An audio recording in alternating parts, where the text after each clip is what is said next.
Welcome back to Speedruns. We're doing speedruns again on this channel. I don't know how many I'm going to do for this game. The categories aren't as diverse as Help Wanted 2, but this is sort of more of a Into the Pit, although there's a bit more to do in this game than there was with Into the Pit.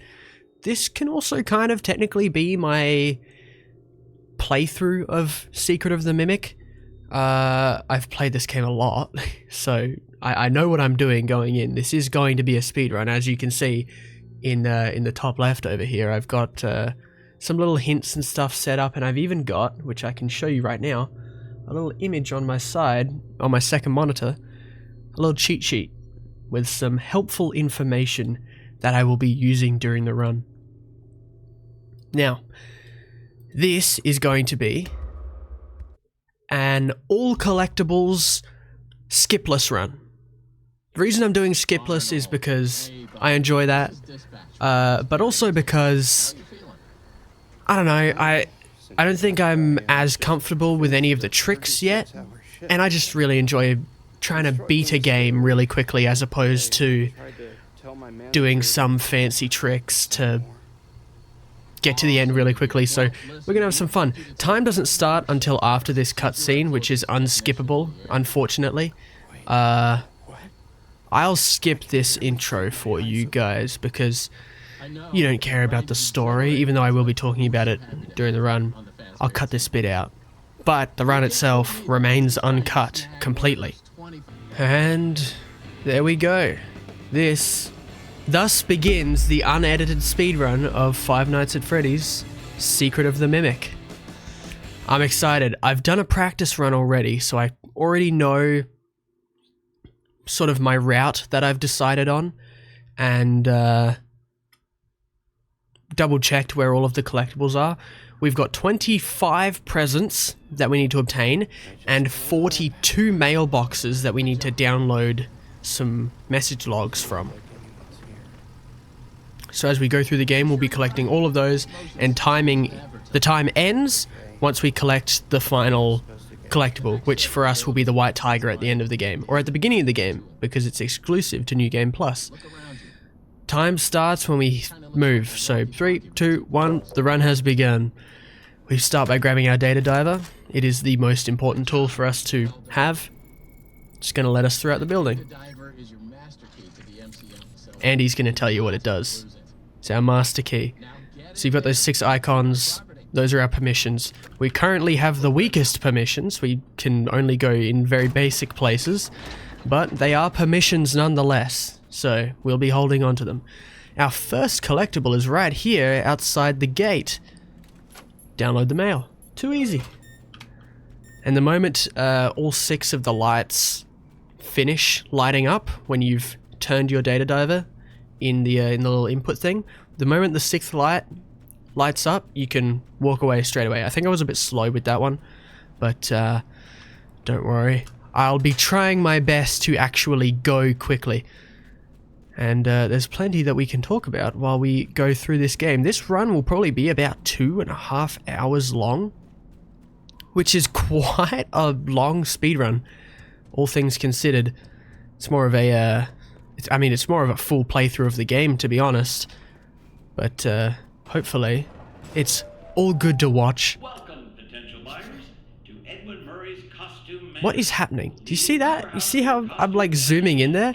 I think it's... Yeah, I don't know. That was weird. You saw how the camera, like FOV, was like zooming in, like incremental. Like, that was very weird.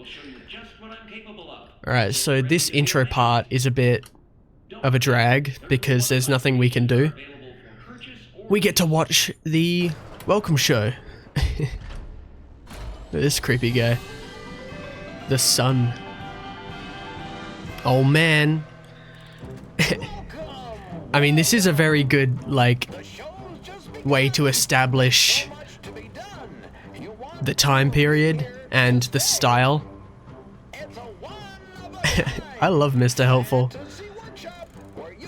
I wonder how they animated him. I'm assuming they just sort of have some physics and... Because I was thinking for a second maybe he's like actually puppeteered, but I don't think that's the case. I think some of them are. I think some of the puppets are actually puppeteered, like properly, and then the animation data is brought into the game. But I don't think that's the case for Mr. Helpful. Oh man, watch this guy. Oh, where's he going? Oh, he went in the bucket. That's crazy. He's definitely not still up there. Oh man, Mr. Octopus. Love this guy. He's also a hippie. Don't know how I feel about that. Man, I have to say, this has nothing to do with the welcome show, but this game as a whole, I'm really impressed with.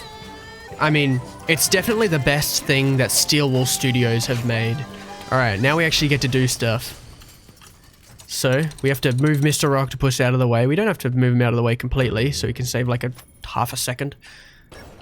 Use our data diver to get in this door, and we got that first log out the front. This is the second log that we need to obtain in this first split. However, we're not going to split just yet. We're going to split once we get the hand crank to move on to the next section, which is the Jackie section. We're still doing the intro. Turn on that generator, and the first thing we need, the only thing we need in here right now, is the upgrade machine. This is going to give us security permissions throughout the building, which we need in order to turn the power back on, and then we can do some stuff. Yada yada yada. It should be good. Alright, so these mini games are pretty easy.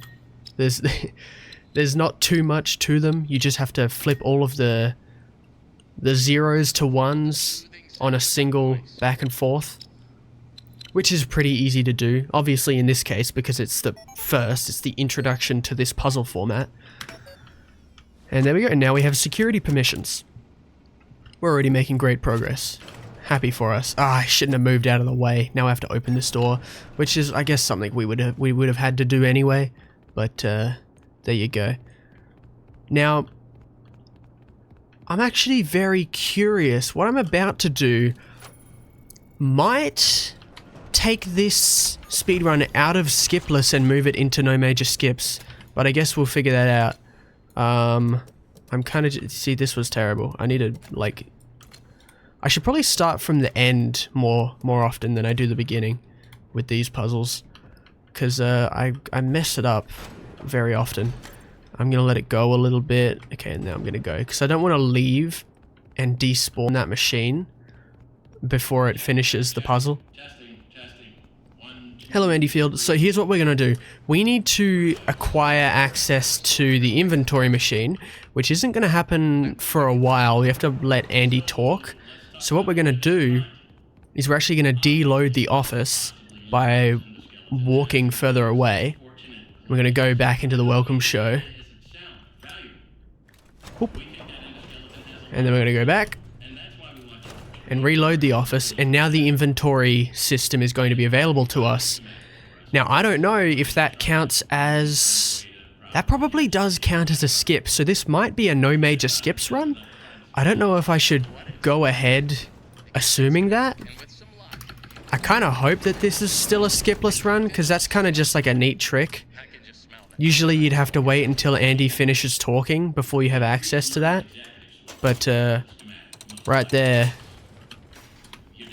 we're just able to get back in. So when am I going to split? I think I'm going to split...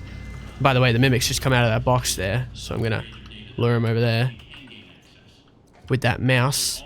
Ooh, go check that out. It's very interesting. He moves so slowly. It's very irritating. I wish he would run faster.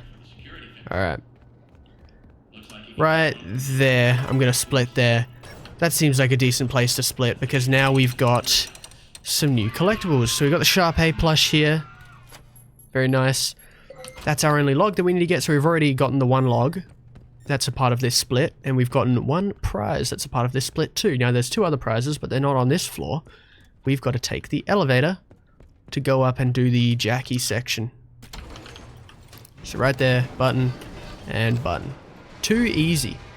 Is the now I also have an auto splitter, not an auto splitter, a load remover. I mean, it's kind of an auto splitter. The only thing I have at splitting is the very start of the game, so that when I press W, the timer starts. And I've got a load remover in here too, but that's probably not going to do too much. Now I'm going to grab the items from out of this room. We're introduced to Jackie there real quick. We got ourselves a hand crank, which I'm going to chuck on there, and then I'm going to go back in here to get our second prize.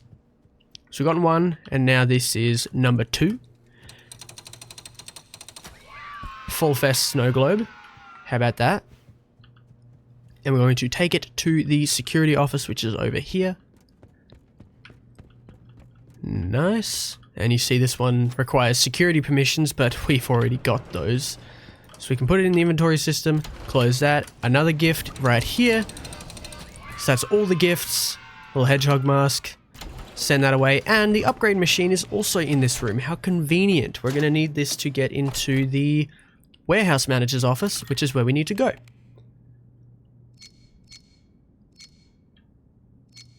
Upgrading. There's not much to say during these bits. I mean, you just kind of up. It's funny seeing other people do this for the first time, because when you get to the edge here, when you get to the side, my inputs no longer do anything, and so there's that brief period when the arrow is flashing and it's on the side that you're not allowed to select any new options or change its track at all. And people get tripped up by that so much. It's very funny to see. Alright. There's our upgraded data diver. We've gotten all of the collectibles that we can in this part of the game. And now let's do the first chase. Spoilers. With Jackie. Get in here. We just got our repair permissions, so we can now get in here. The Digityper. Love that guy. We were like standing on top of the... That was funky. Now that we've turned on the generator, Jackie's triggered and she's gonna be like, oh my goodness, I'm coming to get you. Look at her. You sure did. This is a fun little sequence. Her ripping herself out of the box. Whoa. That's cool. That's really cool. I'm super excited to see this game in VR. This game's gonna be really sick in VR. I'm super excited for that. Alright, she's about to throw him in there and we're gonna go after him. Let's go. The bridge is breaking. This is meant to happen. Oh man, it's so perilous. I'm so worried about my life. Sweet. Now we gotta live through this Jackie encounter. Hopefully we do live. I say hopefully as if there's any challenge associated with this whatsoever. There really isn't. This game isn't that tough. Sometimes when the mimic is anything other than, like, Jackie, to be honest, it can actually be quite difficult to avoid. Particularly when it's just roaming around. If it really wants to, it can chase you real quick. I'm getting a phone call. That's not allowed. We're not allowed to do phone calls. Not today. What was I saying? Right. When the mimic is just chasing you around in a costume, if it wants to run at you really quickly, it can. It can go super fast. Hey, Jackie. Awesome. The funny thing about this first part of the chase is Jackie's not as much of a problem as the catwalks that we're traveling on collapsing. The bigger problem is falling down and falling and dying. But now Jackie is the actual problem. There's something to be said. I mean, the first time you play this, these chases are pretty tense. It's like, ooh, you know, what do I do? That's where most of the tension comes from. It's just like, what do I do? What do I do? I don't know what to do. How do I get away? Like, your brain is firing on all cylinders. Like, okay, which way do I go? This way? Okay, what do I do? There's a gate in front of me. Okay, there's a lever. Let's pull it. I just need to get away. And there is something to be said about that, which is, you know, genuinely tense and genuinely a little bit spooky. But these chases completely lose their tension when you die once. It really is a shame. So we have to shut that, otherwise Jackie is going to kill us. Start up this generator, and we can go forward into this vent. And now we're pretty much safe. I don't think Jackie can kill us anymore. So that's the end of the chase, pretty much. We are going to see Jackie one more time after this, but that's the end of the chase. That's the end of the moments where we can die. Down into here, which this is an area we get to revisit later, which is fun. Or is it? I'm actually trying to work that out. Actually, no, I don't think it is. But we do enter a ventilation shaft that's similar to this a bit later. And there we go. We'll split there. That's Jackie. Finished. We don't need to worry about her ever again. Now we're going to the lobby. Game starts us crouching there, which is really funny. Oh, the rat only just now broke. That's funny. I guess we left like so quickly that it never got a chance to despawn. Alright. So we are going to go over here first because there is a collectible that we can collect. Now that we're on our next split, we're back to collecting whoa, my throat. I should have brought some water with me. But now that we're on our next split, we've got some collectibles we can collect, so we're going to collect them. How about that? We've got to go up here, reset the welcome show, and now we're going to do a cheeky little thing. This might also be considered a skip, which would put this in the no major skips category as opposed to skipless. So you can hear the welcome show going again, but we don't need to watch it again. We just cross this threshold and it will stop, and now that's because the room deloads. Now we reload the room, and what we would usually have to wait for, this curtain opening, we no longer have to wait for. So we can just walk on straight through. Isn't that nice? Now we're loading the next area. Now the load remover doesn't take this out, but eventually, when this run gets retimed, those moments with the wrench will get timed out. So I'm going to leave the Monty thing there because there is one other item I want to grab, and at the moment the Mimic cannot spawn. So I'm going to take advantage of that. This code is always 0158, and we get ourselves the repair cassette for the elevator because this elevator over here, even though it doesn't look it, it's broken. So we got to go and repair it. And we can do that by going in here. How about that? I'm going to drop this here, pick this back up. Nice. We've got a depot in here, which is very convenient. So there's one prize. Pick this back up because we need it. And plonk it in the repair machine. And now we're going to repair the elevator. Wait a second, because we can't do anything until she starts talking. Thank you, Fiona. So the instructions to repair the elevator, the way that you do it is always the same. Open the hatch.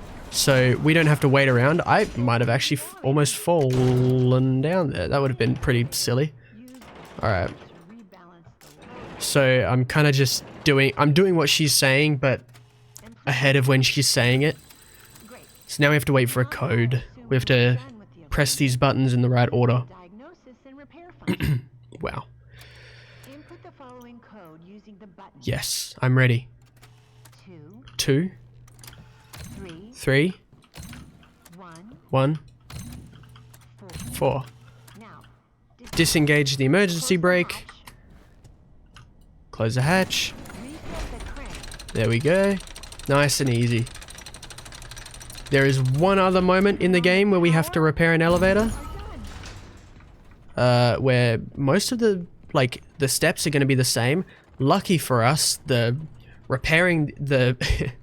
instructions to repair the elevator are often very consistent.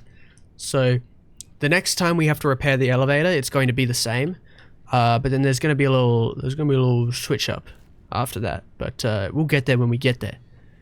Now we fall into this room with a handy dandy crank, which we can chuck on here. Which I guess we can turn. There's not really a reason to be indecisive there. We've got our log. There we go. That's our one log and our second prize. Sweet. And also, we just repaired the elevator, so we can head up to the showrooms. So once we hop into this elevator, I'll consider that a split done. Very good job. You know, I should have brought with me some water, because I can already tell my throat is starting to dry up, which is a shame. Alright, sweet. So now we're up in the showroom, so we've got some more collectibles to get, although not too many. One thing we also have to make sure that we get, which isn't a part of the collectibles list, but is going to be very important to obtain. Here's our one log that we need to get. One other thing that we need to get in this section, in the big top showroom, is the ball gun. The ball gun cannon thing, whatever you want to call it. The ball shooter. The shooter of balls. I don't know what to call it, man. Okay, this is frustrating me. How do I do this? I'm not sure. These straights are sort of an issue. Okay, sort of a roundabout way to solve that. It's a bit of a cheeky puzzle there. You have to go up and... Yeah, I didn't like that one, actually. Give me better puzzles. Yeah! Alright. Turn this around, get a ticket. Give it to Big Top. Hey, Big Top. Alright, we're not going to spend too much time staring at him, though. We have to win 3 carnival games. And, you know, I could just get the score I need to win, which is 25, and then stop playing, but where's the fun in that? Let's see if we can get a perfect score. It doesn't save us any time to, like, stop playing now, so might as well. Do more work than we need to. Oh, I missed it. That's a shame. I'm missing. Oh my goodness. Need to go back to aim labs. Who needs aim labs when you've got Five Nights at Freddy's? Alright. Ooh, okay. Sweet. Ooh, what'd I get? What'd I get? 97. Really? Missing one I guess, I think you get a bonus when you hit all of the targets in a group. So, I missed out on that. It's a shame. Now we have to be a bit stealthy in this section. We can't run, because Big Top will hear that. But we just have to get around without getting too close to any of these mannequins. Okay, I say that as I do exactly that. So that's a bit unfortunate. Now we have to wait a little bit longer to get around.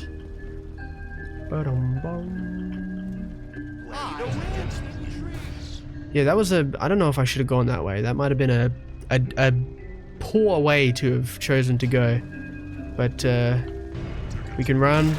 We can't run! I've made a mistake, it would seem. That's quite funny. Okay. I got a bit too gutsy with that one. But maybe we'll get a better formation of mannequins that make this a lot easier to navigate through. Hopefully I'm right. He's coming this way. I'm going to drop the gun in here because we're going to need to depot it a bit later. Alright. Hopefully I don't die, because if I die, the gun's going to despawn. So I don't want that. Anyways, the power's out. That's why Big Top is going all funky. So, is this the same puzzle? I think it is. This is the same puzzle we just had. Which shouldn't be surprising, because laws of physics, but it's usually always different. But this time it was a different puzzle. Alright, sweet. Now we have to beat another game. These mannequins, man. Get out of here, Mr. Helpful. You're not helpful. You made the mimic. Spoilers. Mr. Helpful is real, and he made the mimic. See if we can get a perfect score on this one. That'd be pretty good. I'd be keen to see that happen. Ooh, alright. Nice and easy sequence right there. It's fun seeing this shooting gallery. I think every Five Nights at Freddy's game Steel Studios have made has some sort of shooting gallery. It's the least talked about through line in all of these games. I missed the last target because I wasn't fast enough. What a shame. Shoot Mr. Helpful in the face. Alright, you can already hear him going a little bit psycho in the other room. Alright. That's a really unfortunate placement for a mannequin, I have to say. Alright. We have to go this way. I'm not sure how... You know, I really should stress test this section. You know, see how fast you can go. And see what corners you can cut. Anyway, new puzzle this time, I hope. Yeah, that looks like a new puzzle. Alright. Yep, okay. Okay. I see what we have to do. Nice and easy. That's a nice and easy puzzle. I like that one. Hey, Big Top, how you doing? I'm just, finishing a puzzle over here. Alright, neat. I should also, like, test how close you can get to him when you're finishing that puzzle. Now, this is the exception to the other two carnival games. Why wasn't I picking up a ball? That was a little bit disrespectful. This is the exception in both the fact that it's a completely different game, and also, oh, I got all three on that throw. That's pretty good. I'm not sure how, like, it's not... I'm not sure what the requirements are to... I think it's just the game bugging if you hit more than one of the teeth. Like, I don't think that's meant to happen, but it's very nice when it does, because it saves us time. This is the exception in the fact that it's a different game, and it's also the exception in that playing well actually does save us time. Because if we just let the timer run out, the time will run out, and then it will just switch to the next round rather than making you lose. So you end up wasting so much time if you just do nothing. Alright, let's get to the end of this. Big Top, it's been fun. Tickets, please. That was a nice and easy one. Let's reset the power. Alright, neato. This way. This way. This is a bit of a roundabout way to do it, but I'm doing it this way anyway. Nobody can stop me. I'm such a tyrant. Sweet. That's a puzzle complete. And now we've done all the games. We can go and get our free spins. Go and finally claim our free spins. Sweet. Alright, nice and easy. Now. I didn't... That's gonna lose us time right there. But, it's alright. Oh, the door's opening. Okay, I can go and grab the ball gun. The ball gun isn't in here anymore, which is a bit I didn't count on. So I'm gonna have to go and grab it again. Let's go and grab one. There we go. Because we need this later. Oh my goodness, there's so much screaming in my ear. Yeah, we need this later. It's an important item for us to use. I need to get that image up, because I didn't have it up, but now I have it up. Because it's going to be very useful to me in a second. I think that was our last spin, so let's pick up the gun and get ready to book it. We've got a speed run to do. Alright. Open the doors. Sweet. Hey, where'd Big Top go? Alright. Mushroom, sun hat, so that's gonna be 4. That's gonna be 4, 5, 5. And then 7. That's our code. Alright. So now we've got 3 items to depot, so we're gonna be doing a little bit of back and forth, but that's okay. We've got to start by... You can see our next upgrade machine down there as well. We're going to start by depoting the gun, because we need that a little bit later. Well, a fair bit later. It's maybe 30 minutes down the line. That might even be generous. Might be more than 30 minutes. And we've got 2 collectibles we can grab. This is the first one. Cheeky little trophy. Valued customer. That's me. Let's get in here. Yeah, my throat's very scratchy right now. I don't like that. I think there'll be a moment later where I can very quickly, like, dip and get myself a glass of water. I need that, man. I need that water. Make sure you drink water. You know, always remember to drink water. I'm the one who has forgotten. That's me, the one who has forgotten to drink water. Don't do that. That's a risk that you shouldn't be willing to take. Especially if you're going to be talking. If you're going to be talking a lot, which, you know, I've kind of set myself up to do with this speedrun. Because that's how I like to do my speedruns. I don't like to just play the game and be silent, because that's a boring video to watch. If you're going to be talking a lot, you really need to have some water with you. I can't believe I forgot. That's a rookie mistake on my part. Alright, we got creator permissions. That's what we need to progress through the game, and it's also what we need to get our next collectible. Through here, Whoop. Right on the other side of this balcony, there's a creator door. Our first creator door of the run. And in there is our second prize. Little Fredbear, little mini Fredbear's Fredbear's Family Diner pizza oven. Little kitty pizza oven. That's very fun. I like that. But that's not the end of the split. Just so you know, that's not the end of the split, because that's not the end of Big Top. Got a feeling we'll be seeing him again pretty soon. Let's just go to the roof, because it would be fun. No other reason.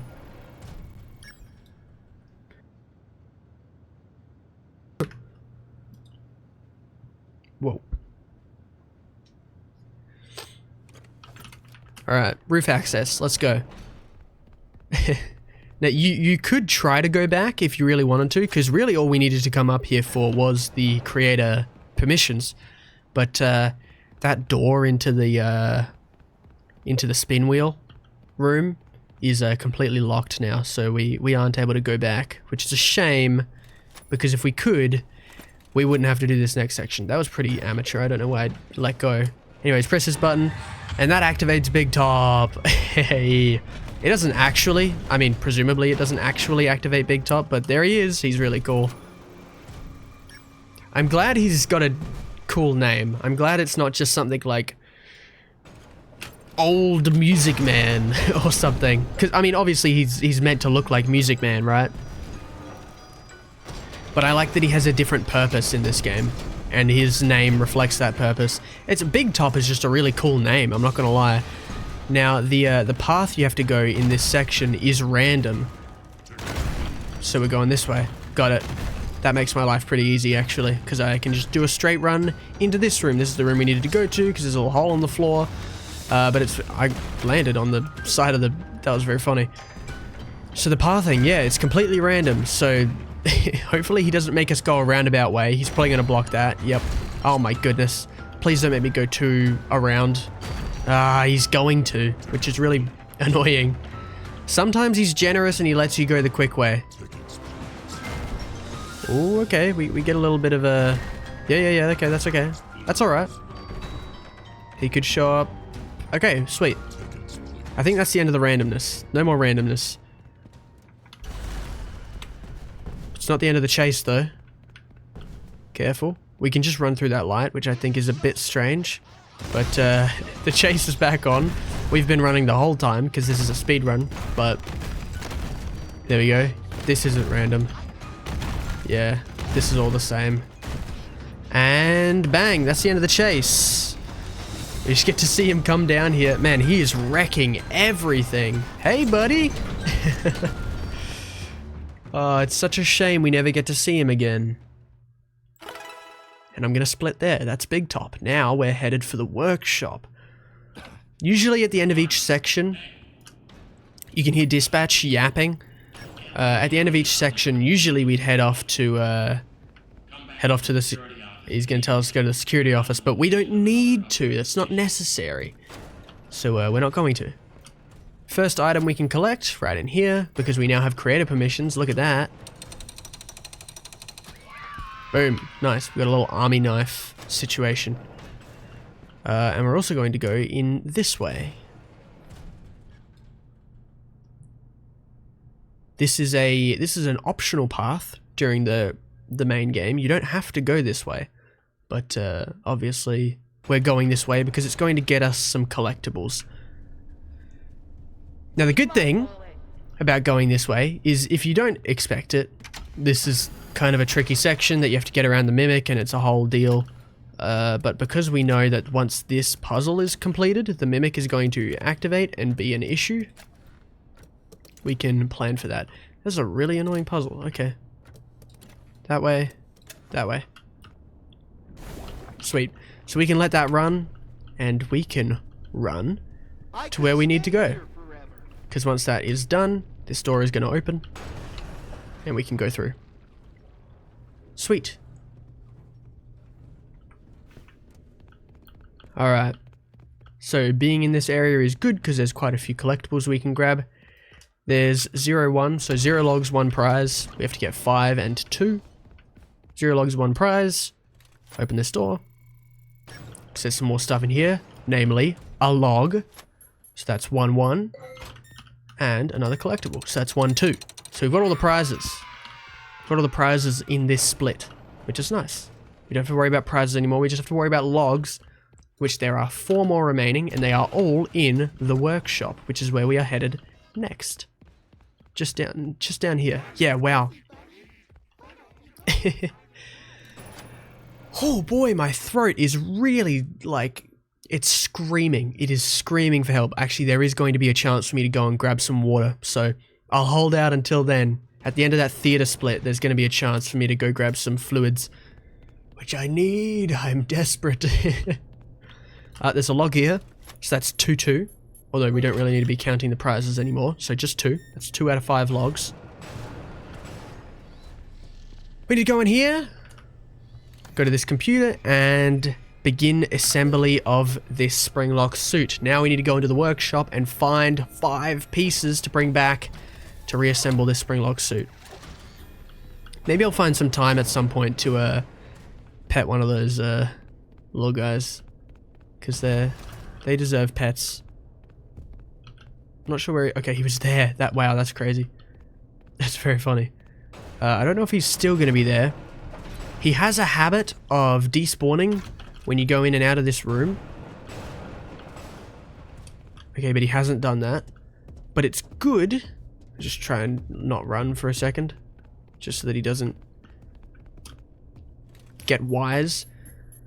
So that's 3 pieces of mail. We need to lower this down with this crank, so we can go and grab that when we go back down. I could assume, yep, he's coming up the stairs, but we're kind of too quick. And there's nothing he can do about that. So, pull this down, and pull this down, and get this log. So now that's 4, is that 4, I believe? Yes, it is. Here's another arm. There's a leg in there that we can grab. And this door is open for us to grab the other thing. I believe the mimic is above us. So that's fun. There's one more log, which is in that room, or on the way to that room with the head, which is what we're gonna quickly snag next. Because it's going to be very easy to snag. So there we go. That's log number 5. I've sort of lost track of the mimic. Okay, he's upstairs. That's good for us. You can sort of scoot around those chains. You don't have to duck underneath them. Oh, I might be dead. That's awesome. Wow. Okay, it might be worth dying now because the mimic's kind of in our way, I believe. Nope, he despawned. Sweet. Okay, that helps us a ton, actually. That was a really, really close call, and it helps us a lot. So, this might be the fastest I've ever done the workshop, because there's only one other component we need, and it's not too far from where we are. And we also have all of the workshop collectibles too. We have the 5 logs and the 2 prizes. So, we just have to go back here to save us some time. I'm going to open this roller door. Not sure when the mimic, when or where the mimic is going to spawn, but he's taking his time, which I like. If he gives us a few more seconds, yeah, we're good. Sweet. That was a really, really clean workshop. I have, like that. That's good. That's a really good and clean workshop. I don't know if I'll ever have a workshop that clean again. That was really good. Wow. And that close call. Holy moly. Alright, sweet. We've assembled and energized the spring lock. So in we hop. This is pretty fun. I like that we get to do this. That's neat. With all of the world building and stuff and story that's been done for I'm probably gonna split there because we're not really in the workshop anymore. We're headed to the theater. I'm gonna get out right away because that's gonna be useful to us. So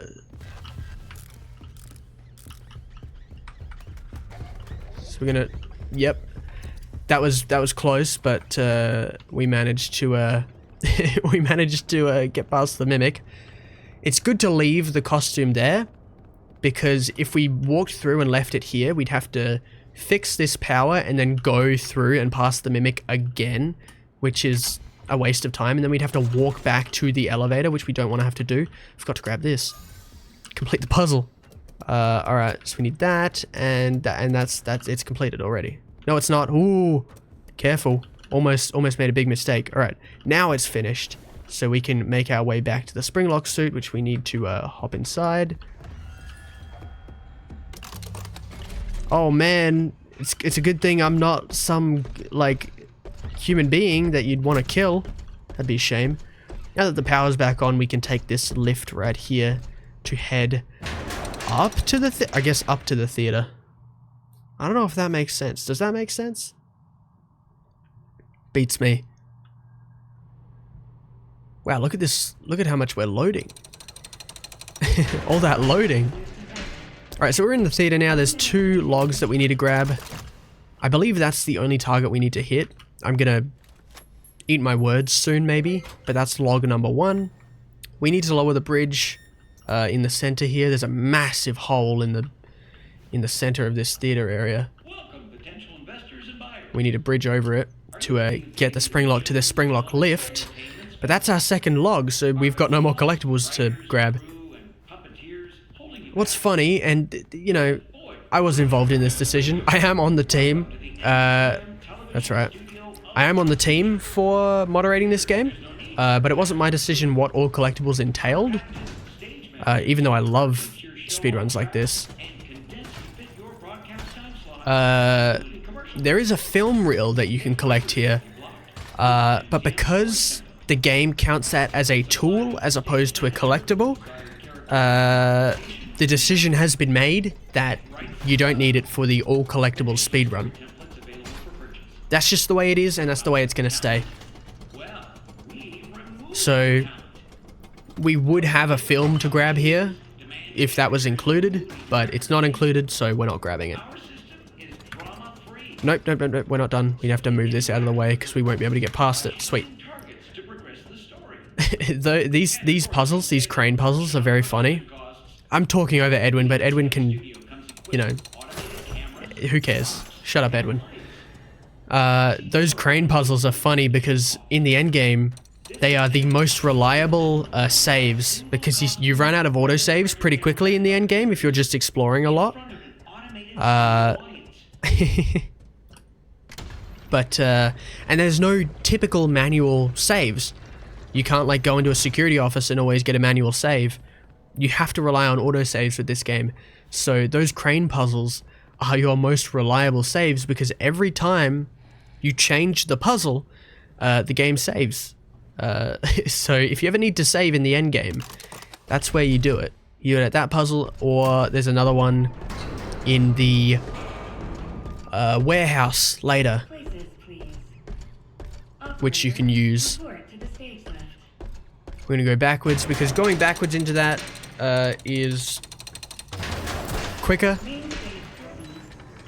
Alright, I am going to peace out for a few seconds to get myself a drink of water. Ahoy there, kid.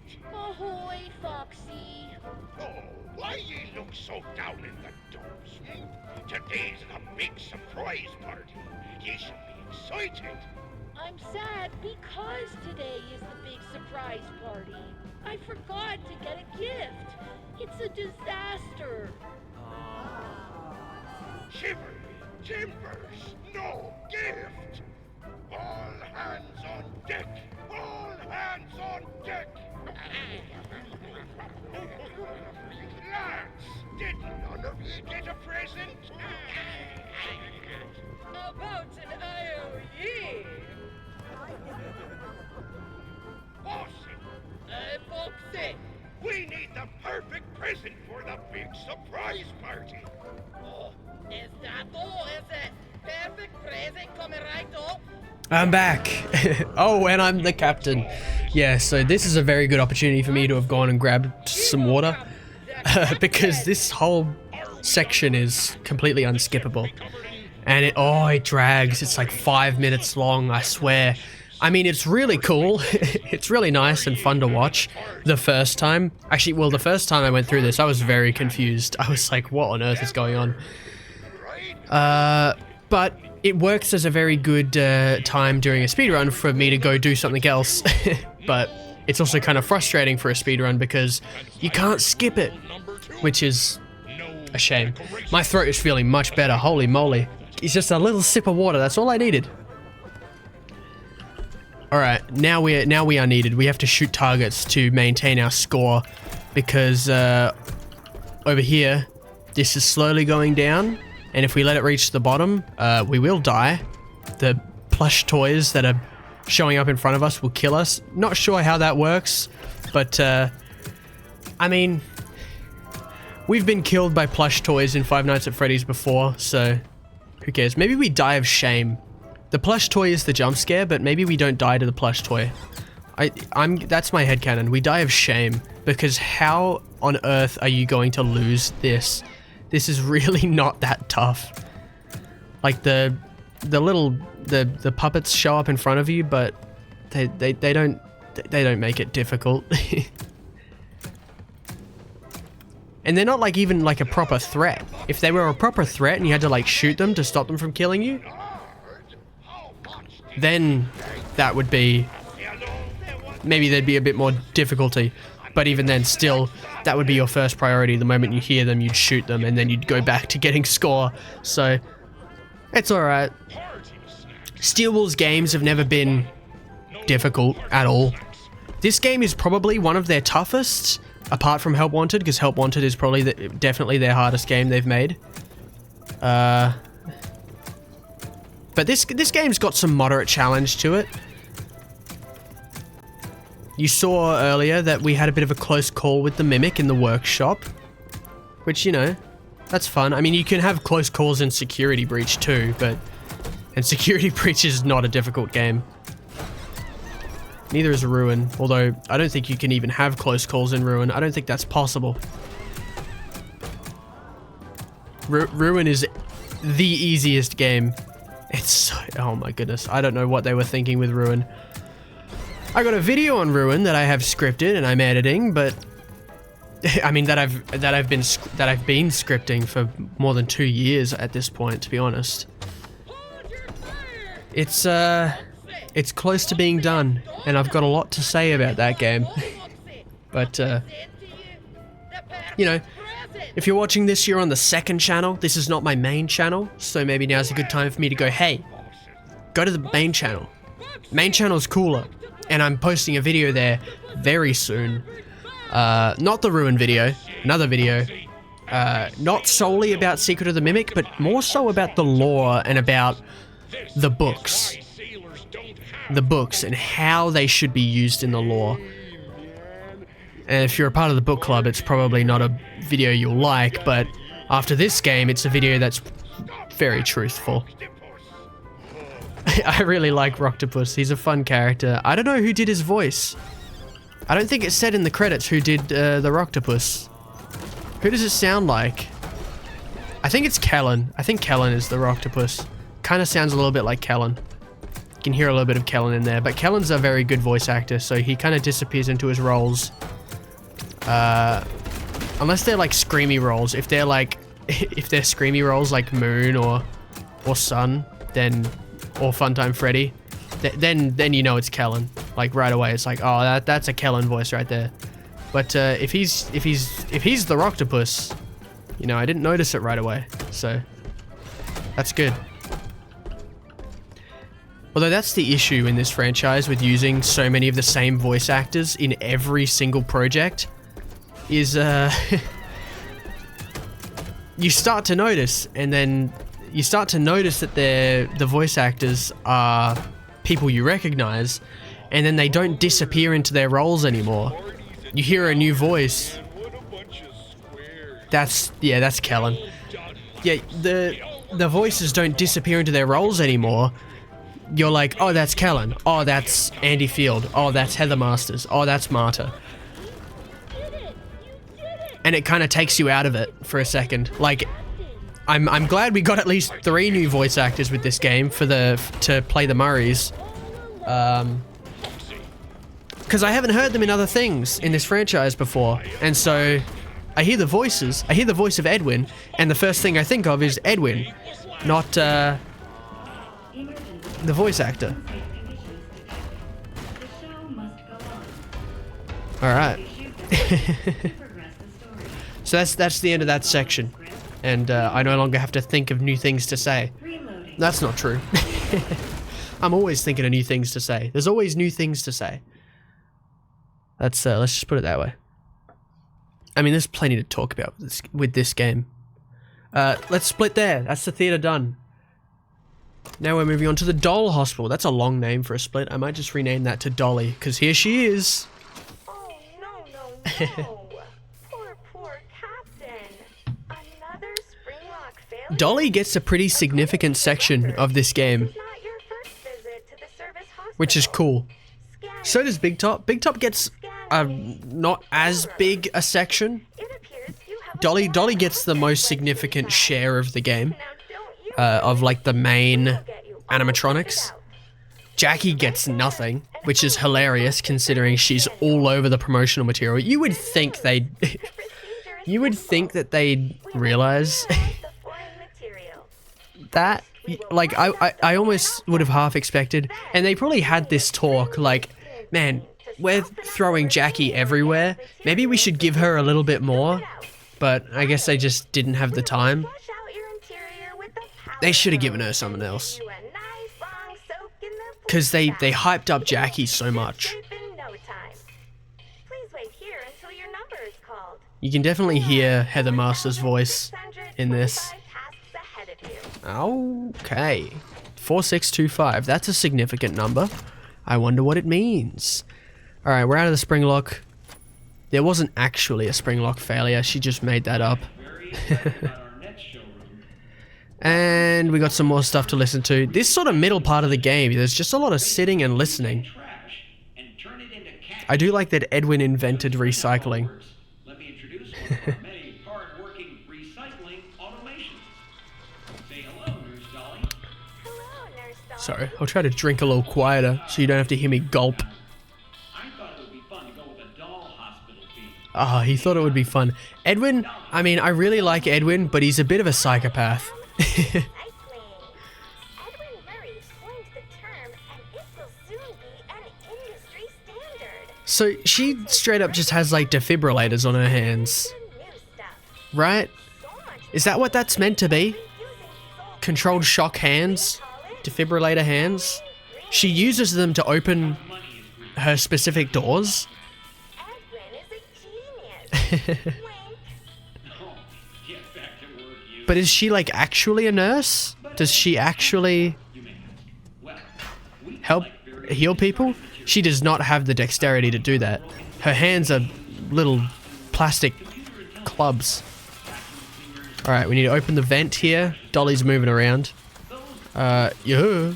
Alright. new midway games. We gotta be a little bit careful here because... Ah, I thought I could make that.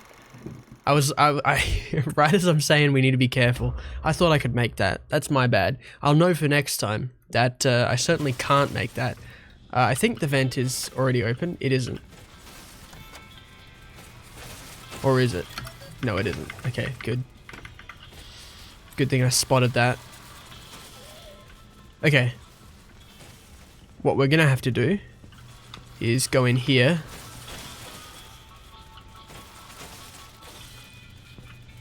Okay, she went past. I just gotta be careful. I don't want to die again. That would be a massive time loss. Alright, grab this. Little jump scare there. But, you know, when you expect it, it's not much of a jump scare. Is she coming this way? Yeah, that was a bit risky. Yeah, put the gear in. I, like, hesitated there. That was funny. And now that we've fixed the mechanism in the door, we can open the door to get into the doll hospital. And in the actual doll hospital, don't have to worry about Dolly anymore because she's out of here. In the actual doll hospital are our 4 logs that we need to find. So, and also our, whoa, what was that? That wasn't a word. Also our admin upgrade. Oh, I need to like actually trigger her by walking through here. Okay, but she hears that immediately because it's still going, which is kind of nice. All right, that's good to know. So here's our first log. Log number 1. There it is. Can run now. We need to turn on this generator. Sweet. And now we can move on. That's that area done. Just a little bit of a tutorial to teach you some things. Now we are in the recycling plant area, but we have to go back into the doll hospital. That's 2 logs. We have to go back in because we need to prime the incinerator. Now, I don't know if this is a no major skips run or a skipless run. I think it's a no major skips run now because of those 2 deloading skips I did. But they're so minor that I don't know, right? I can't be certain. Whoa, big lag. Big lag. I think we were loading Dolly in. But there is a skip I could do here, which involves using things other than these cubes, because we need to get 6 of these. So there's a second one right here. Hope Dolly's around because I want to bring her over here. Like that. Instead of using those cubes, we could instead use the rat distractions, which I don't want to do. Even if this is technically a no major skips run now, instead of a skipless run, I'm still not going to do that. So this is our mail number 3. Quickly get that. So there's one more that we need to get, which is in the center, which we'll go back to once it's safe to go back to. And here's our admin upgrade. So we've very nicely only got one more upgrade to obtain after this. All right. See, I was a little bit too slow, so I had to wait for the. I don't know if that made a lot of noise. Me moving my microphone arm. Hopefully not. I had to wait until it actually let me do inputs again. Okay, so I think we got 2 pieces of scrap so far. So this will be number 3. Hopefully Dolly's not here. It doesn't look like she is. Oh, she sounds kind of close actually. Or does she? I can't tell. That's 3. I'm walking because I don't want to get caught. Yeah, there she is. I'm gonna walk around. This might be a bit kind of a roundabout way to do this, but I'm gonna bring her over here by running into those chains so that we can lure her over there, which will be nice because now we don't have to worry about her. Okay, there's nothing in that. I just had to check that real quick. So now we can get this, which I think is number 5. I guess we have an opportunity to check because the display, yep, 5. And also, very quickly, I should have done this first, get our 4th piece of mail. She might walk through that door very soon. Not this way. Let's be very quick because she's coming this way now. I really should have had a spring in my step a bit more so. Okay, she's coming that way, which is actually really good for us. So we've got all the logs that we can get in the doll hospital, and we've finished our task. Oh, she's just going down there. Okay, that's alright then. So now we need to, because she jumps through the vent, like the grate in the ceiling, which is very funny. We need to set up some garbage for her to trip over. There we go, there's number 2. Number 3, and your demise with number 4. We can get kind of close to her, which is fun. Catch you later, Dolly. And we never saw her again. Do you really believe that? No, you don't. If you've seen the game, you don't. If you've seen the whole game already, you don't. If you can probably guess by context clues that, yeah, we don't. That's not true. We will be seeing her again. Not too soon now, but we've finished our job here, so we can access the power reactor. Are we actually accessing the power? Like, is this room the power reactor? Actually, I actually don't know.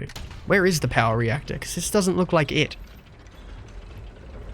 We come down here and there's a bunch of like service catwalks, but like, what is any of this? Just catwalks, right? This isn't the actual reactor. Where is the actual reactor? I'm not sure. Well, we should be looking at the thing that's about to happen. Here she is.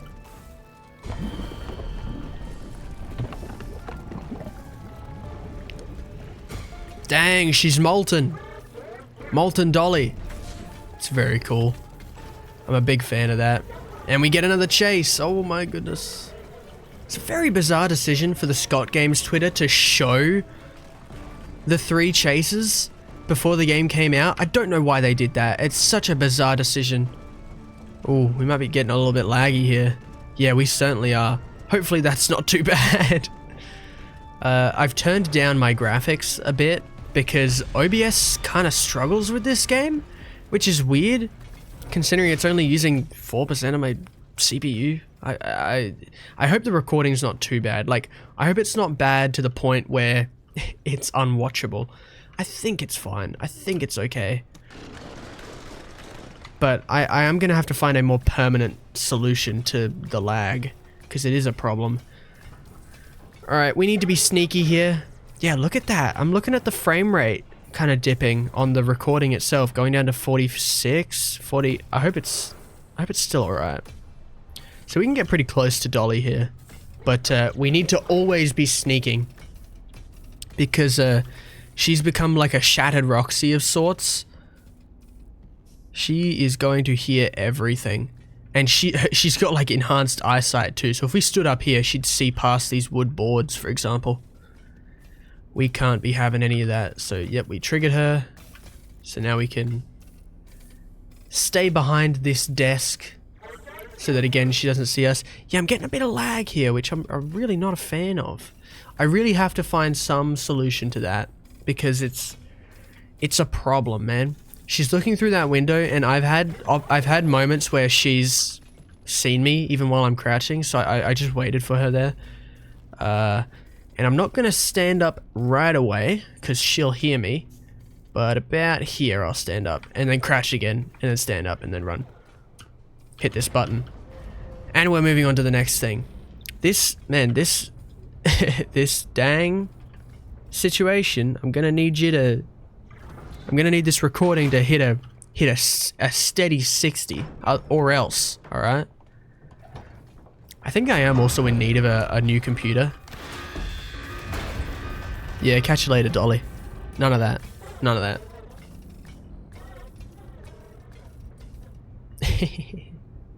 Alright. So we are not quite done with that section because we've got some elevator repairs to do. Bottom of our hearts, Ed and I apologize for of course. all the elevator problems. I accept your apology, So Fiona. Just there is open the some doors. Good news and some less good news. The good news is that you can make repairs from inside the elevator. That's a very weird sound for You drinking don't have water. to wait around until someone notices that it's stuck and fixes it. Well, that's good. The less good news is that you won't have the lives of your fellow employees waiting. The less good news is that you haven't opened the maintenance panel for me yet. I'm waiting. You're in the elevator. There's another moment where you just have to wait for dialogue to exhaust itself. You can fix it. Unfortunately, No one person there's no way to skip dialogue in this game by muting Now, dialogue turn the audio. Next, rebalance the elevator. Rebalance the elevator. That's it. Yeah, I know what to do. Be really funny if I messed up now. I swear I put that to the top. Come on now. When the rebalancing is complete, open the elevator doors. Oh, Press it's a bit funky. open maintenance. Okay. Alright, we got some buttons to do. Diagnostics routine by inputting This is far left, this is far right. 3, 2, 1. 3, 2, 1, 4. Okay. Yeah. 3, 2, 1, 4. I had to really think about that one for a second. You are now safe to close. I forgot to do the hatch. My bad. You do the hatch, then the door. See, that was very amateur. My brain got scrambled for a second there. That was no good. That was no good. I did not appreciate how scrambled my brain got. Start the diagnostics routine. Okay, we get to do the code. So Following code. 2 is here, 3 is here. 2, 4, 4, 1, 3. 1, 3. Yeah, I had to think about that one for a second again. You are Okay, now set. close hatch, then do the door, Turn on the elevator. then do the and power, disengage then do the brake. See, that was a rookie mistake on my part. I just forgot. That's all. I just forgot. Oh, I'm having to like move around a bit. I should probably sit like not on my. I should probably sit up There's two properly. ways to the elevator. Posture check. Just trying to help. Creaky chair check.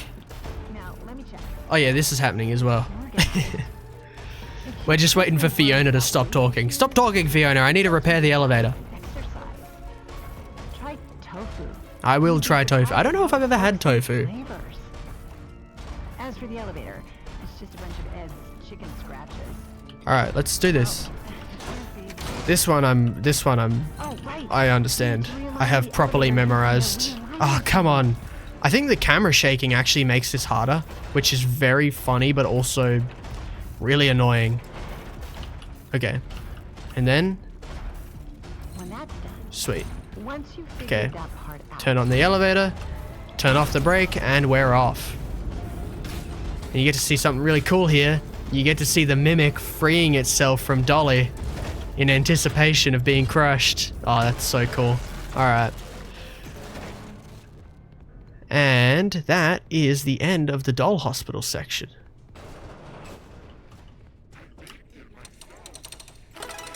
I'm gonna split here while we're doing this. Whoa, where am I looking? Alright, sweet. Now, we're at 3 AM. We've got quite a lot of collectibles to grab now. But first, we need to do this section in the warehouse. Ooh. But you can see, 5-8, we've got a lot to do. And we finally get to use the ball gun that we got from earlier. But not right away. We've got to get through the warehouse first. We've got to complete a power puzzle. Alright, that is kind of good for us because that lures Chica over there. So now we've got a bit of freedom. Never mind, no we don't. Oh, yeah we do. I don't know if this makes noise. This doing this. But, I think it does because, listen, she's like on her way. Unless this is just part of her pathing. This is better than Oh. ice cream. I got a little bit too close to that. I'm not going to be risky. I mean, I should be because... Nah, see, look how quickly she turned around. That was good. That was good of me. That was a good decision to not try and sneak past her.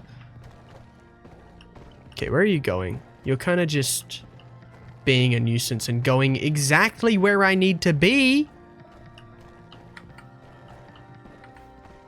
Alright. Yikes, man. Chica is a nuisance. Allow me to not get killed. That's frustrating. She overextended. I swear. That's not my fault. I abstained from responsibility. That was probably my fault. I think I was being a bit too frantic. That's how I describe that. I don't know why my first instinct is to go there. That's like actually not where I need to be. Okay, where's Chica going? Let's defy her a little bit and go over here. Let's just go where she isn't. Like, that seems sensible, does it not? I think it does. I think it seems like the right thing to do. She's also quick, so I guess, like, it makes sense that she gets in the way a lot, because she's quick. She's on her roller skates. I mean, it's not even necessarily that she's a fast... I think she chases pretty much just as fast as all the others. Her issue is that she roams quick. Her roaming speed is very quick. Just rolling around at the speed of sound, but not really. The speed of something slower than sound. Roller skates. Okay, I don't think we can be seen here, which is nice. Grab this. That's not what we need to press. Okay. She's going... I'm going to drop this. Because we have a bit of freedom. By having her see us and sort of that lures her to that point of interest. Okay, that was far enough away that Chica didn't hear that, which is good. I dropped the that puzzle piece in the middle.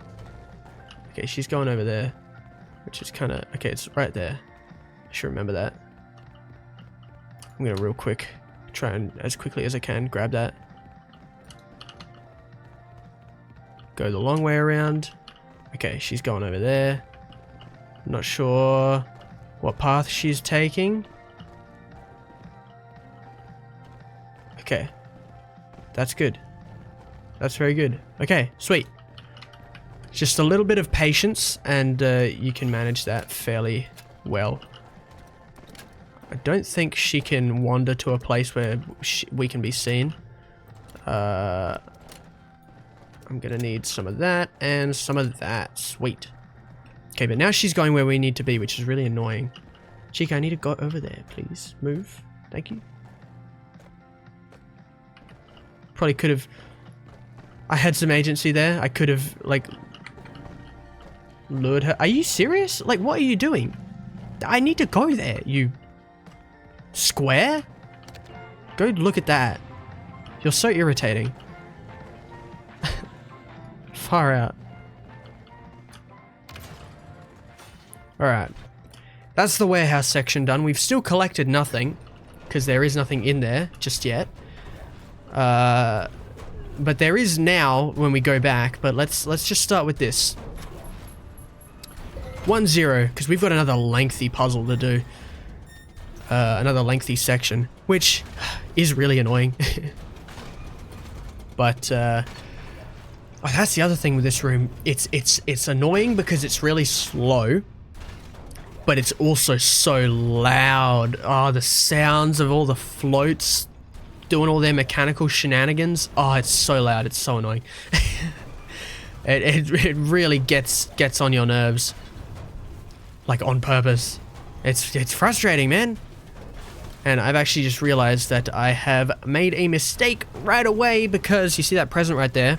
I should be going for that, right? That should be the first thing I'm going for. First thing I go for should be the present. Because 2 pieces right off the bat are already set up where we need them to be. We just need to move. We just needed to move this here. So I made a bit of a mistake there. Go and crouch. And up. And we're gonna wait because alligator. Okay. And there's our gift.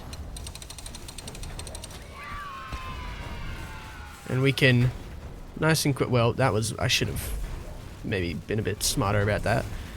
It's alright. We can go through this way and depot this. So now that's 1-1. Keep that in mind. Getting hitches.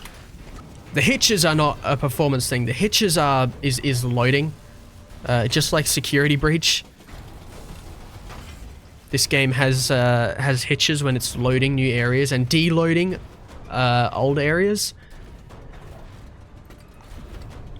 So that's just something we can't avoid. Even people with like 5090s. Is that even a thing right now? I think 5090 is a thing. I think they got those ones out.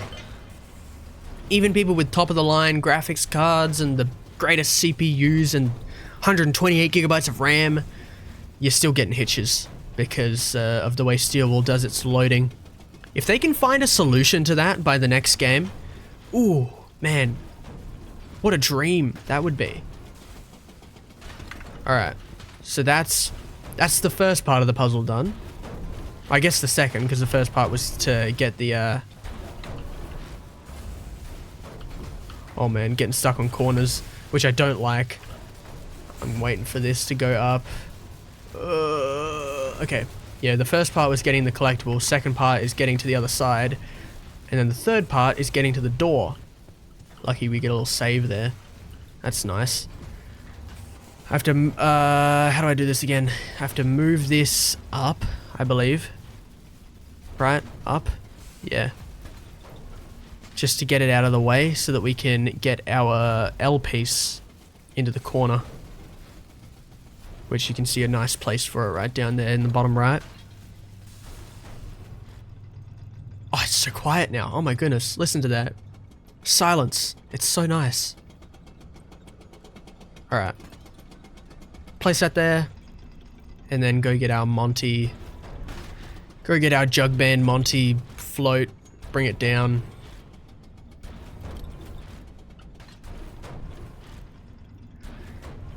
So this really is just like the slowest. Oh, that was an accident. Oh, I have to pick it up again. Even mistakes take like 40 seconds away from my life. It's such a pain. This puzzle is this game's mazer size. Security breach had mazer size. Everybody hated it. Yeah, it was not worth risking, right? All right, let's just go. Let's just go. Come on. Such like sloth. Let's make it across. Security breach had mazer size. Secret of the Mimic has this stupid thing. But the good thing is we don't have to deal with it ever again. We're done with that. And thank goodness. We're gonna move this way. Get a little visit from a friend. Hey there. He's gonna be relevant later. Get another mail log. We need that. That's 2-1. And we need to go to the welcome show. Or more specifically, this is above the welcome show.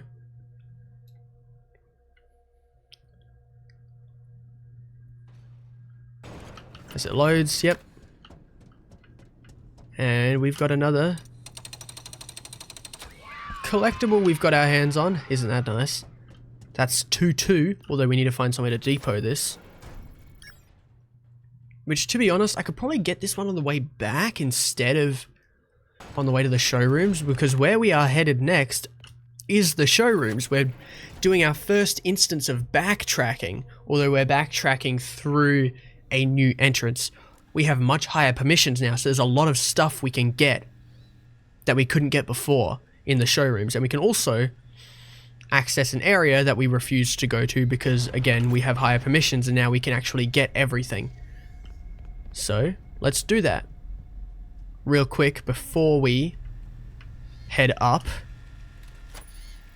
we're going to go into here, and we're going to be visiting each showroom, so that's 2-2. And so it's no wonder that there's a lot more to collect in this split.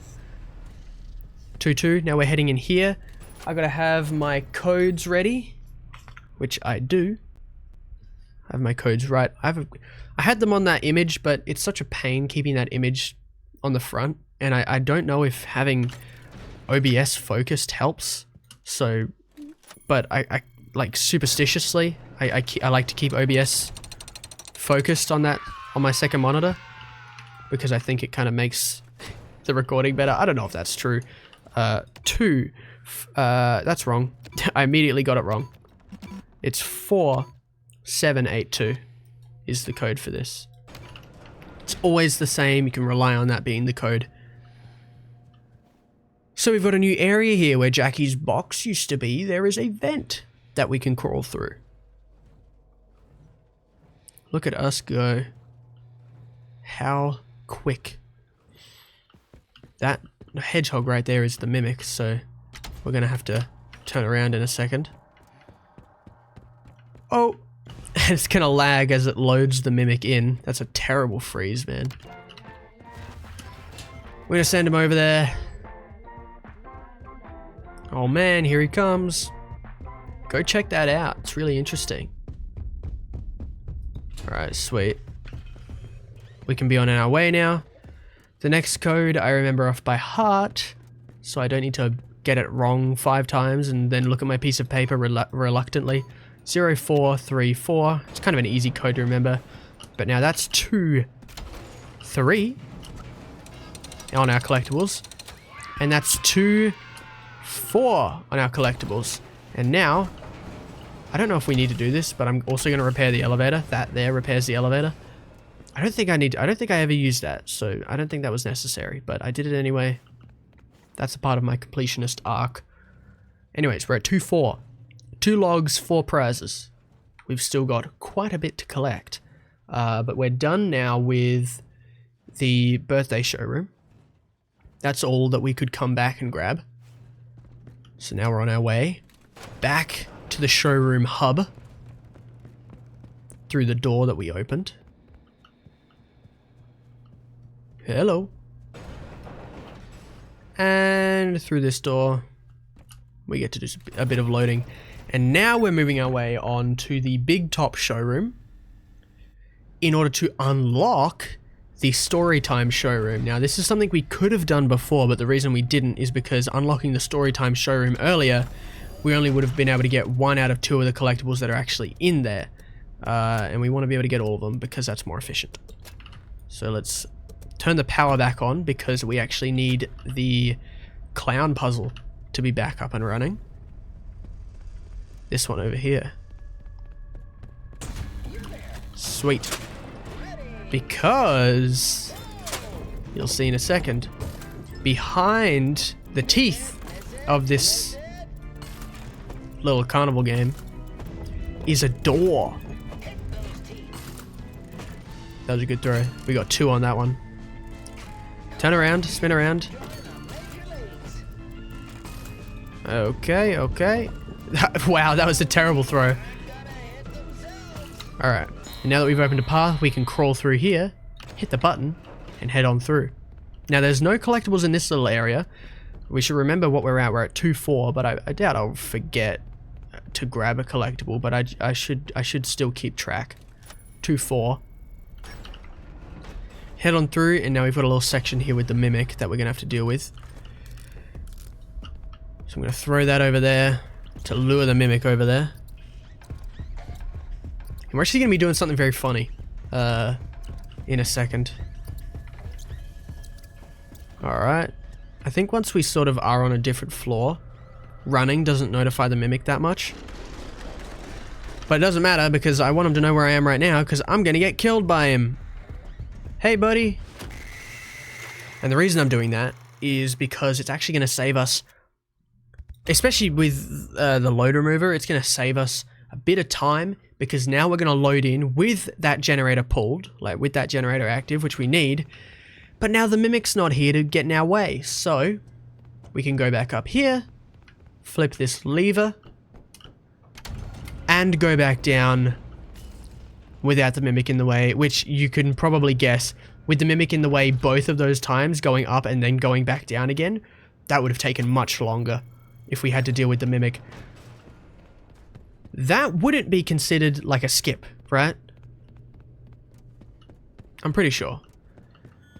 So one thing we should make sure to do in this section is hit that button, because the mimic is going to spawn once we go upstairs and activate something, keeping in mind that we're at 2-4. Shouldn't forget. Gotta crouch. So up here, there's a staff door over there we need to open using this console. Hello, staff door. My throat's getting rough again. I gotta take a sip of water, but I can't because I'm speedrunning. All right, so for the sake of being really, really quick, I'm going to be seen here. Yep. But he is stupid because he saw me there, but he didn't see where I went. So it's a cheeky little thing that I can do in order to stop him from wondering where we need to go. This collectible gets us to 2-5. Nice. And see, that's creative permissions, which we didn't have before.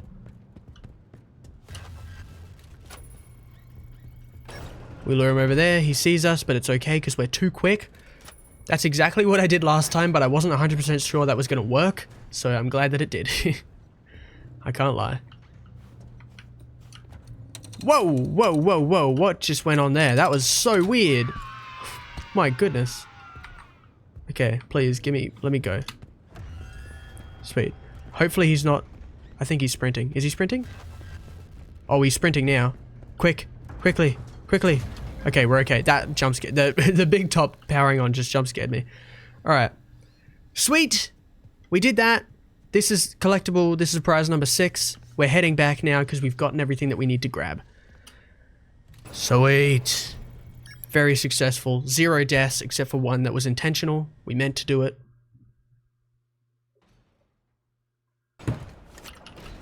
Alright. And I had a little sip of water there in the interim while we were loading this area. This area is so laggy. Well, it's not laggy, it's just there's tons of hitches. Because of, well, you know, loading. Alright, sweet. So that is 2-6. And now, that's 3-6. Sweet, we got a couple more items to get. 2 more logs. And 2 more prizes. Which we can get while we're down here. So I remember all the stuff that I need to get, so I don't really need to keep count anymore. Right in here, we're going to open this, and in our tools, collect our ball gun. Oh, here we go, we're finally using it. We're heading over here, and we've got a little shooting gallery to play. I don't know what the required score is for this. Because it doesn't say anywhere score required like 100 or something. You can get like easily more than 200. The blue targets give you more. At least I assume they do. Maybe they don't. Maybe like that's an unwritten rule, but I assume it's true. I've never actually stopped to make sure that that's the case. But we need to complete this shooting gallery because it gives us a collectible. Damn, I missed that one twice. That was embarrassing. Sometimes you just nick the targets and that's good enough. Alright, sweet. So we don't need the ball gun anymore. We can just leave it there. So that's one of the 2 that we need to get. I'm going to actually deposit this right away. Because... Okay, come on. There is a... Oh, look at that. The thing's just loading in. That's crazy. I hope it's not, like, causing the game to lag a lot. So now we only need 1 more log and 1 more collectible. The next collectible we're getting... Oh, please don't go, please don't go. Oh, I have to wait for it. Oh. Oh. That's... Look at... He's so smug. Look at his smile. He's so smug that he managed to get ahead of me. I hate that guy. Okay, don't be looking at me. That's freaky. 'Cause if we get seen, we'll die, right? That's not what we want. Yeah, about time. Jeez, I was waiting. It's like waiting for the bus. Glad I don't have to do that anymore. I gotta stop. I keep taking sips of my water, but I give them like a big gulp. I gotta stop doing that because it's so audible. And I know there are some people out there that really don't like that. Alright, we've got another carnival game here to do, except we're not going to be completing this one, because just like the other clown teeth game, there's something behind this. Listen to Mr. Helpful right there. Although the stay in school one, I don't know. Yeah, I shouldn't say that. Stay in school. Unless you have legitimate, like... What am I saying? I'm like towing the line between giving terrible advice. What am I doing? Oh my goodness, my throws are so terrible. Alright, let's go. Let's get behind this thing. I'm not gonna say don't go to school. I personally, I guess here's a little bit of petrichor law. I personally am a dropout, but that's because I had no choice. So, unless you have no choice, stay in school. So, here's another collectible right here. That's our last actual prize collectible that we need to grab for this split. And so now we're going to head back to that area we were in, because we're making our way to the admin wing. I just got crazy deja vu. I just got some insane deja vu. Also, look at this. The trolley is coming up to meet us. I'm happy about that. Don't want Chica to see me and like come over here. That'd be really annoying. There you go. Yeah, get out of here. Our destination is right there in order to get back and get safe again.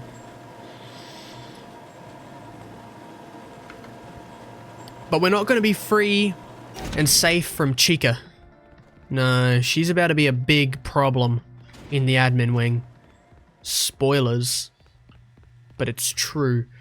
We have one more log that we need to grab. But it's okay. We haven't missed it because it's right in here.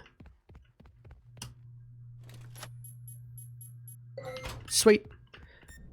And now, once the circle appears here, I'm gonna split.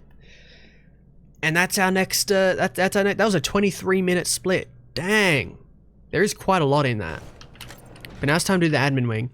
Now, ooh, this is a tough one. This really is a tough one because we have 7 collectibles. We have 7 thingies to get in here. And Chica is such a problem. I'm not sure. I've made a grave mistake. It's okay. That was kind of like pro gamer moves from me right there. So you're welcome. Oh, I've been seen. That's not what I wanted. Okay. We're at 2 logs. Okay, well that's... She went over here. Yeah. I kind of expected we'd die in this section. Doing this section flawlessly is kind of difficult. There are 7 mailboxes in this area where Chica is patrolling, which makes this really difficult to do. But I remember part of my strategy, so let's do this mail. I'm gonna bring her over here, using that. Uh-oh. Yeah, I should have been crouching earlier. I'm sort of... So I have a strategy, but I'm also kind of formulating that strategy at the same time right now. If you get spotted twice, it's a lot worse for your health. So let's do this. Beep. Right, let's be a bit smarter about this. Notification and crouch.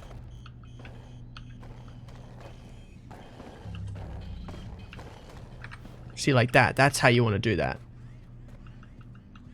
And then she's properly out of the way. 0, 1, 3, 5, 0. So she's coming this way because that's just in her pathing. This is the one prize that we need to get. This is the only prize that we need to get. But now we need to wait because look, here she is. It's just in her pathing to come over here.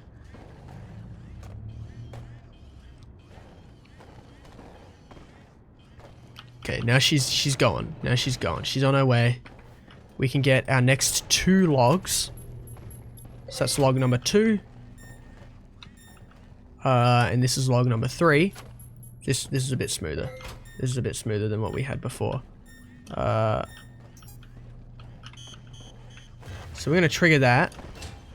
And do this.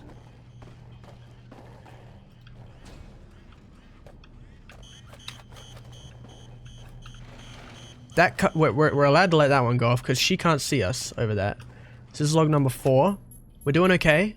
I'm sort of trying to focus a little bit, focus up a little bit, because this has the potential to go terribly. Okay. Oh no, is she gonna come this way now? I shouldn't have run into that one. That's 5.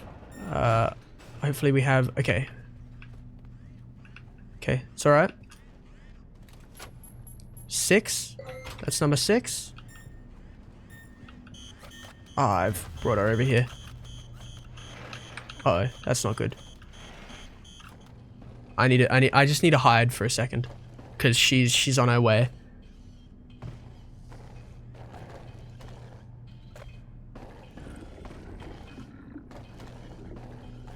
Okay, she's going away now.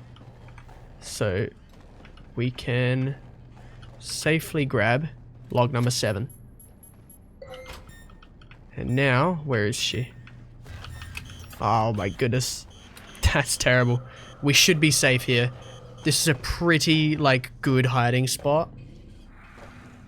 Cheeky little kind of phasmophobia kind of hiding spot. Okay. I think she... Okay, she did. That's good. Okay, so as long as we don't trigger any more cupcakes. Okay, now we can just run. She's far enough away that we can just run. So that's 7. That's 7 logs collected. And those are easily the 7 hardest logs to collect. And that's our 1 prize collectible as well. Sweet. So we've got 4 other logs to collect.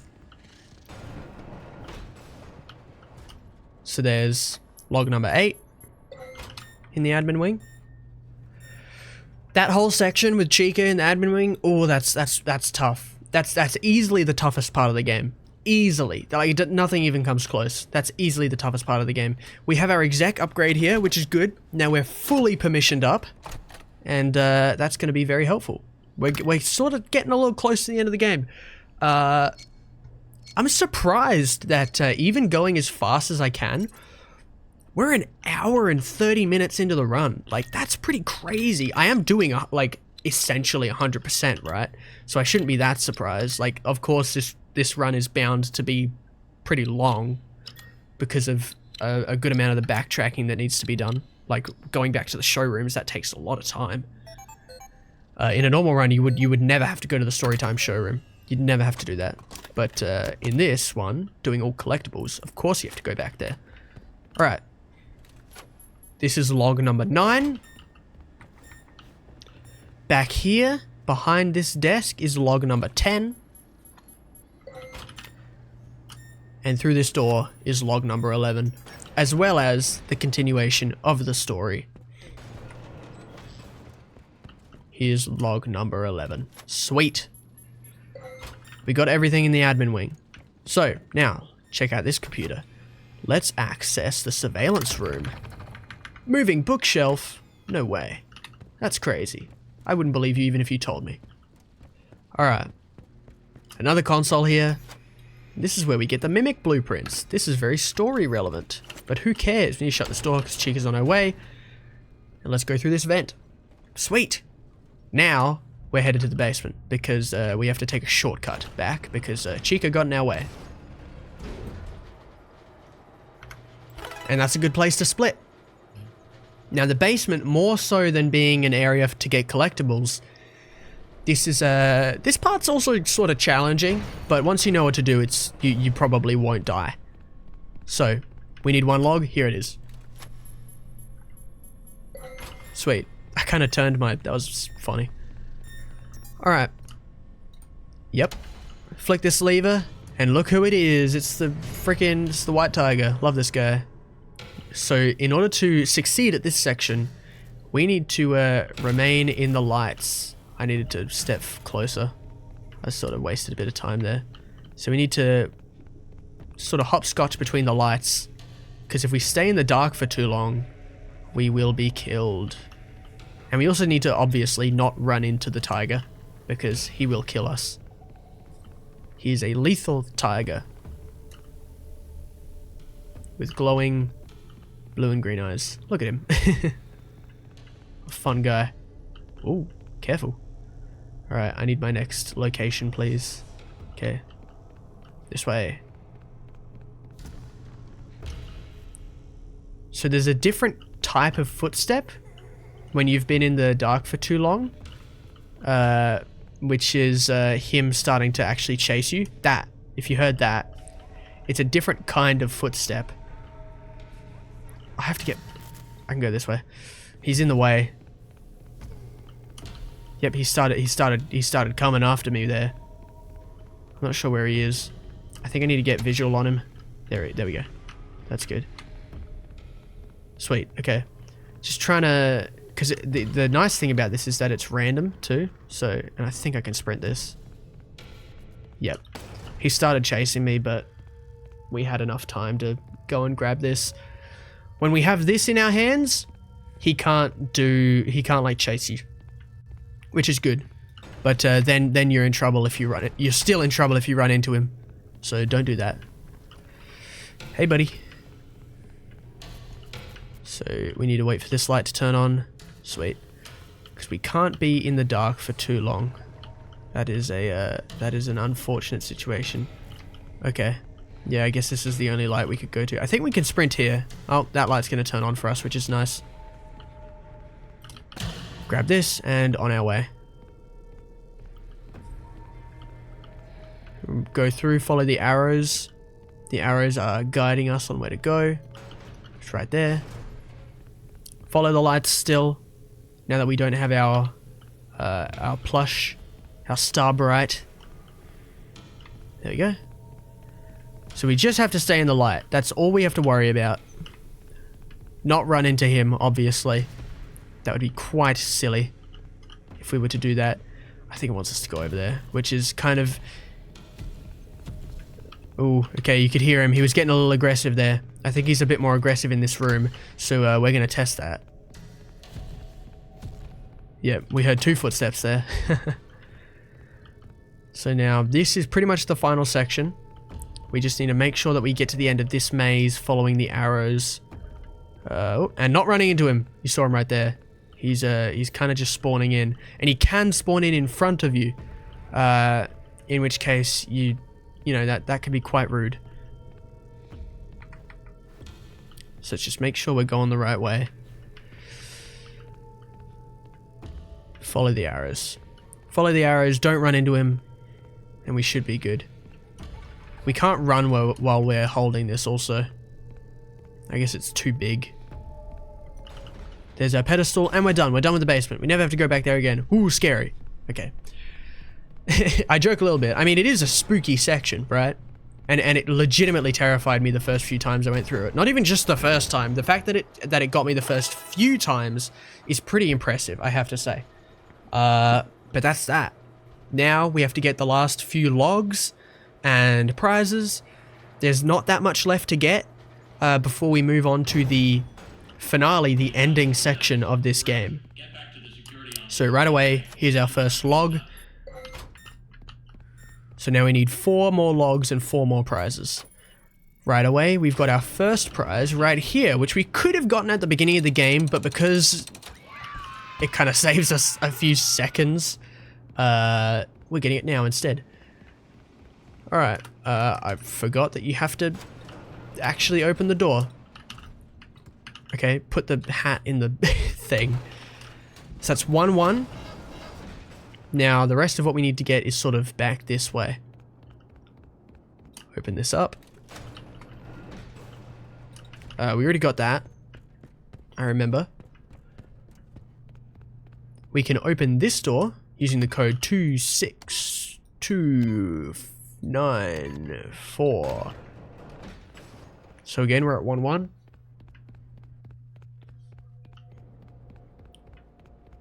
And the reason we waited to go here until now is because we needed executive permission to get into the executive bathroom. Grab this. Go around. I don't know if we need it. I got stuck on a chair. That's not good. Yeah, look here, right here, the executive bathroom, which has a log.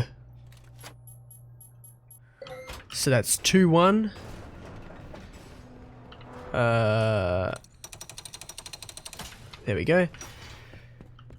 And right in here, that's 2-2. In this room is another log, which we needed admin for. So there we go. Now that's 3-2. And now, I'm trying to think. There's one log that I can't remember where we're meant to get it. I remember. Okay, no. Okay. So now we're heading into the theater. There's 2 prizes and 1 log in here that we need to get. We're going sort of the long way. But it's fine. It's fine because I declare it so. So he's gonna spawn in there. We've got a little trick we can do by... Okay, we've been spotted. I don't know if he's gonna catch us. Rats! He caught us. That's no good. So that's actually a pretty significant setback. That's a shame. I wasn't sure if he could see through that little gap there, but I guess he can. So I should be wary of that in the future. So I believe we actually have to go grab that that Roxy hat again. So we're back to 1-0. We've got quite a bit to catch up on again. We lost about 2 minutes there. That's a shame. Maybe let's not do something so careless next time, alright? I'm trying to think if that's even the correct... No, yeah, we do have to go up that way. We actually do, yeah. So we're back to 1-1. There you go. Let's try not to do something silly like that again. Because that was pretty bad. I can probably go through the workshop. That might be easier. 26294. That was a cleaner code input too. You hate to see something like that happen, but these things do happen in a speedrun. In a speedrun this long, 0 mistakes is like unlikely, especially when it's so early, right? This game has not been out that long. I'm not that familiar with it. I mean, I'm very familiar with it. I've played it a lot, but I'm still not that familiar with it, and I can still make mistakes very often. So, there we go. Back to 2-2. Go in here. That brings our count to 3-2.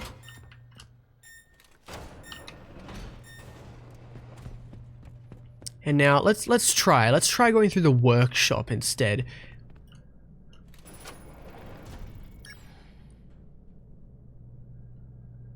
I'm actually not sure where. I'll figure it out.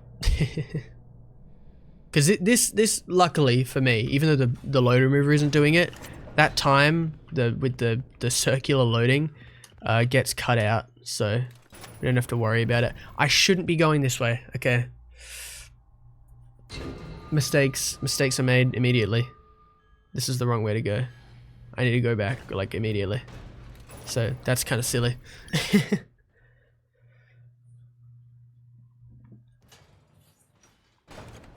Wait, no. Am I? No, I am stupid. I do need to go this way.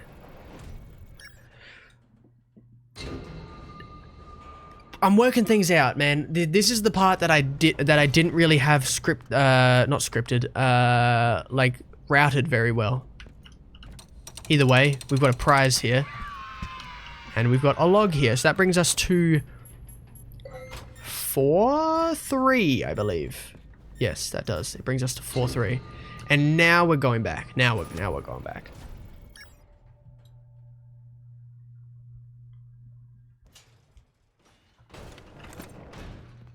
But it would have been better if we had gone this way, I believe. Because this will spit us out. Where does this spit us out, actually? Yes, here, which is where I wanted it to spit us out. So we can actually deposit this now. Because we're about to get another collectible. We're about to get another item. We just need one more log and one more prize. We're getting the prize up here. And then the log we're going to be getting when we make our way to the retail showroom. So this prize, which you probably saw earlier and you were like, why didn't you get that? It's because we couldn't, but we can now. By resetting this puzzle, because the elevators are in the right formation now. We can take this one to our right down, and there's one that's already down that we can take up on the other side in order to get this prize. But let's not hop off just yet, because we need to move this magnet out of the way. Alright, now we can go.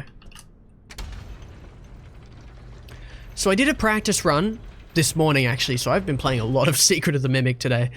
And that practice run was about 2.5 hours. I'm really hoping I can trim that down. I'm hoping the peak of this run is about 2 hours.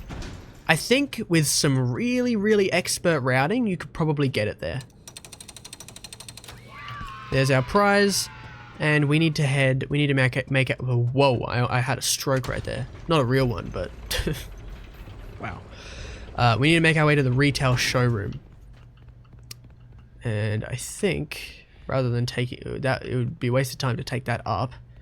So I'm going to go through this way.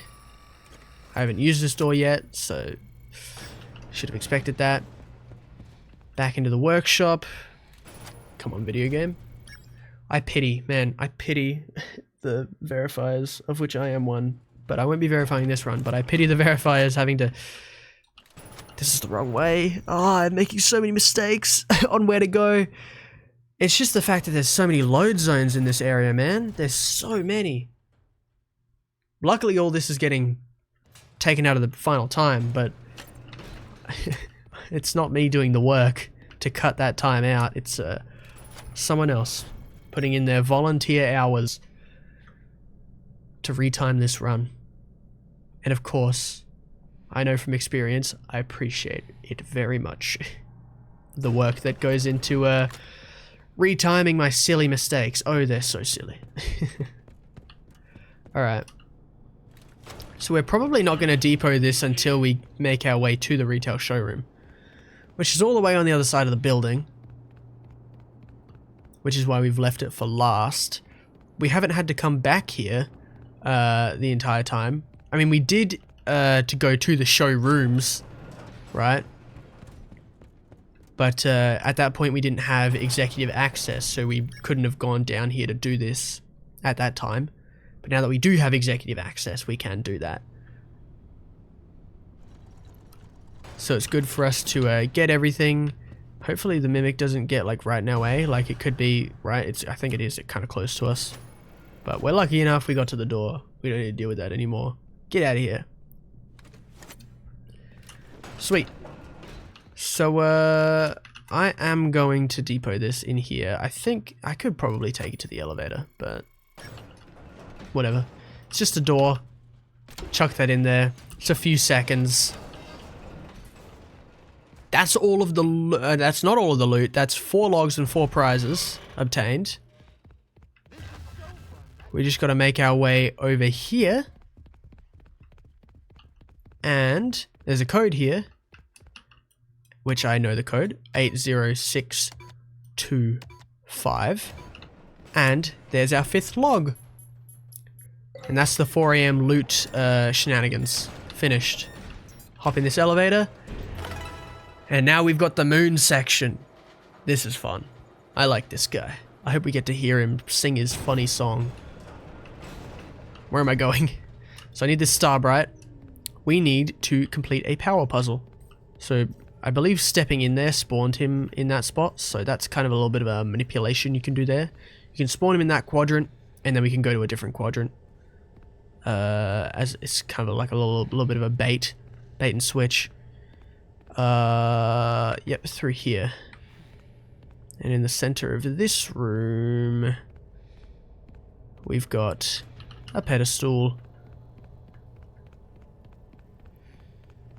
And that unlocks this gate, which has a piece of a power puzzle, which we need to complete in order to finish this zone.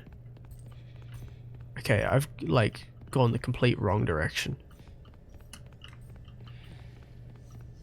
Here we go. Okay, the power puzzle is... It was the other way. It was on the other side. That's alright. Pull this down. Broop. There we go. So we need to find 4 pieces. It's quite a few. Also, Moon's over here. That's kind of a bit of a nuisance. Gonna lure him over there. Lure him over there using the chains. And we're actually gonna go the other way. We're gonna go clockwise instead of anti-clockwise. Because he is going that way. Had to double check that, but yep, he's going the other way. So we're gonna go the opposite direction to him so that we have as little to do with him during this section as possible. Because we don't want to die, and we don't want to have to work around him. We want to just be able to get to our objectives and complete this puzzle.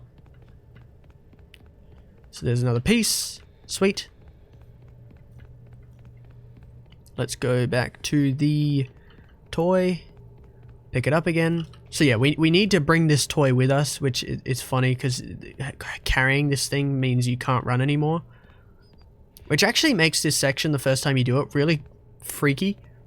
Like, really freaky. Oh my goodness, this part spooked me the first time. That's the funny thing. Once you know what you're doing, once you know how the situation is, how the game works, it loses its spook. Well, this game can still be scary during the dynamic sections, which this is certainly one of them. Because the enemies in this game, they can sprint. They've got legs on them. If you make them mad, they will come at you full force. Alright, I can hear him, which means we could be seen. I think we're chilling. I think we're chilling. This is not a room with a pedestal. It's really big, but it's not a room with a pedestal. The room with the pedestal is not here. It's around here. Okay, Moon's in the way too of the piece, so we need to sort of work around him a little bit. Bring him over here. Yep, okay, he's running around, which is good. That's what we need. Okay, my bad.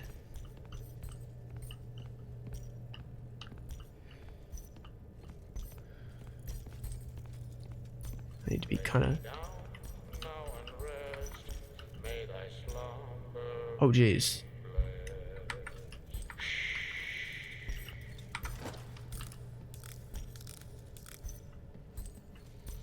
Oh, he doesn't care. Okay. I'm chill with that. I'm going to go sort of the long way. That was a bit spooky. But we need to get our toy back, which I'm not sure how much of an issue he's going to be in that quest.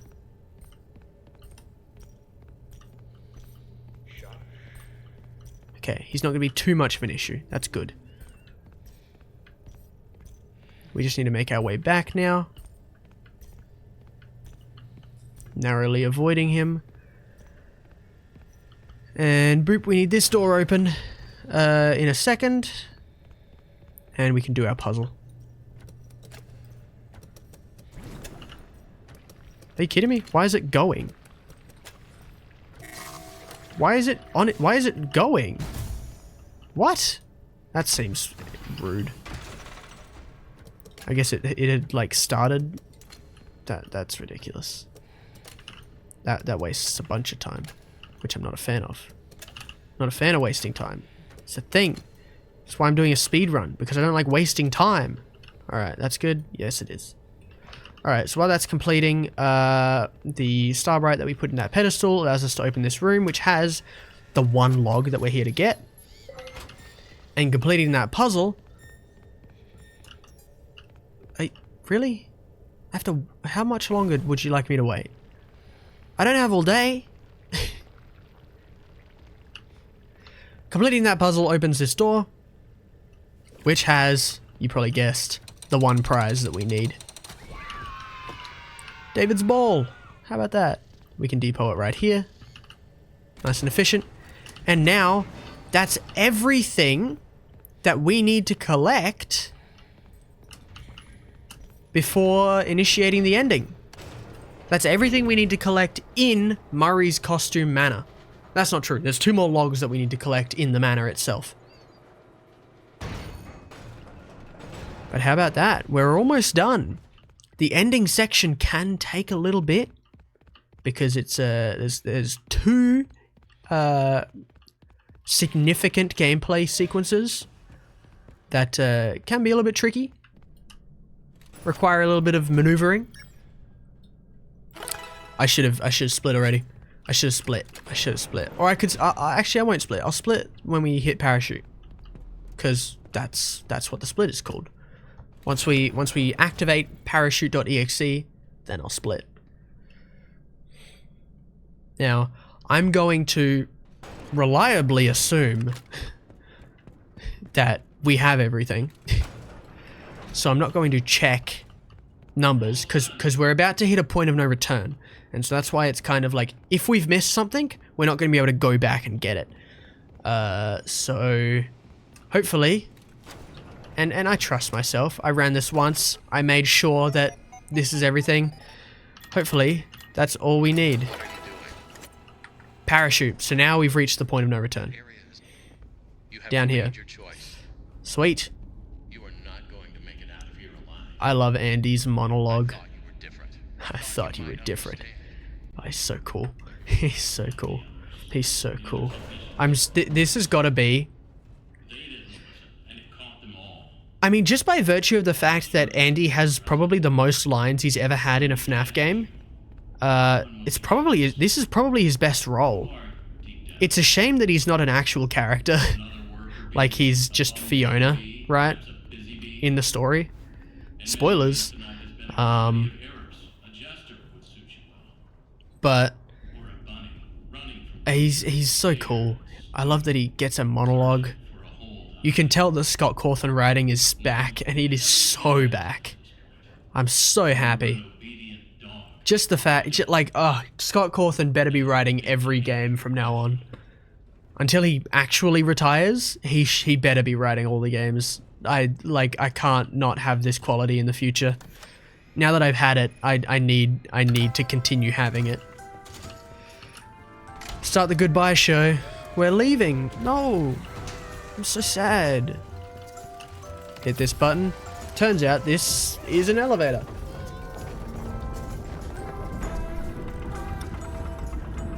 We're almost 2 hours in. This is the home stretch. Let's see if we can't do it very quickly. Big Top's back. Look at this guy. Oh my goodness, he's so cool.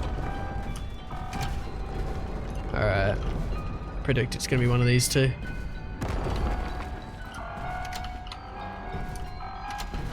Just place my bets on like 2. And hope that I'm right. Wow, 2 right across from each other. How sweet and kind of you. Alright, and I think that's the last one. Yep. Now we're at the R&D floor. This is where things get serious. This is where things get serious. Sister Location, to go back to what I was saying about Andy Field's roles, like he gives a really good performance in this game. He does such a great job, especially with that monologue. Like, that monologue is great. And all of his other, like, briefings are really, like, well acted. Like, they're just good. Like, this probably is his best role.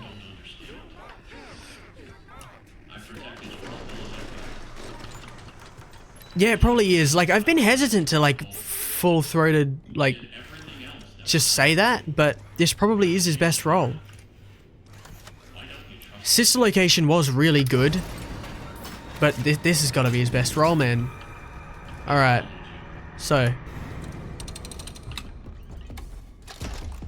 We're not doing that.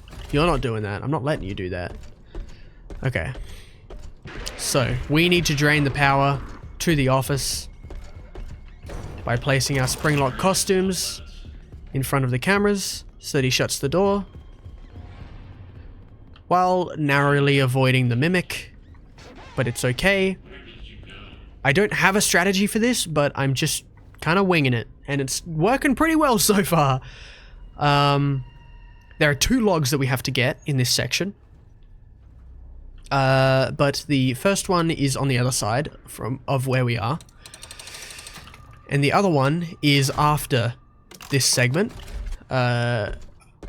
So we only have to worry about 1 at the moment. We only have to worry about remembering 1 at the moment, because the other one is pretty easy to see and get to.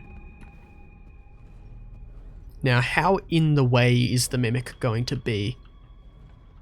Because a good chance it's very. Or it's really not much at all. Sweet. Hello, bub. So we're placing these spring lock suits in front of the door. This door is locked, but it will unlock once we bring the spring lock in view of the camera. It's kind of weird. I don't know how it really makes sense. If it makes sense. Okay. Gonna run. I can get away from it now. I can safely make it to the bathroom. And through this vent. Similar to what we did before. This whole area is super, like, bizarre, isn't it? Like a replica of the FNAF 1 location, even though it doesn't exist yet. Like, this is before FNAF 1. Here is our 1 log that we need to worry about. And there is a Springlock costume in there that presumably we are meant to use, but we don't have to. We can just stand in front of the camera here and drain the power. We don't need all 4 Springlock costumes. We can get away with just using ourselves. You give me no other option. Ooh, plot twist. It's not actually Andy, it's Fiona. And we got some long monologue to sit through. It is nice to meet you face to face. It is lonely down here. And I'm out of water. It's a good thing we're almost at the end of this game. Your voice changed. What is going on? You have questions. You have There is no questions. time. I'm almost out of power. Well, that's a You shame. should still be useful. That is kind of my fault. Communications with Edward has been severed. You know, Fiona, you could have been upfront with me about this, and I would have been willing to help you. Head to the main You didn't have to be all evil. communications. Be all evil Andy for a second. Message for him. We must convince him to repair M2. That M2's is just all out I there, want. If you screaming. do not, M2 will never stop pursuing you. Tell Edwin, I still love him. Entering standby mode. So it's interesting, sometimes the subtitles will call Fiona F10N4, which is the name of that machine, and sometimes the subtitles will call her Fiona. I don't know what the significance or difference is, or if there even is meant to be a meaningful difference. If like F10N4 is the mimic version of Fiona, and Fiona is the actual Fiona. I don't know.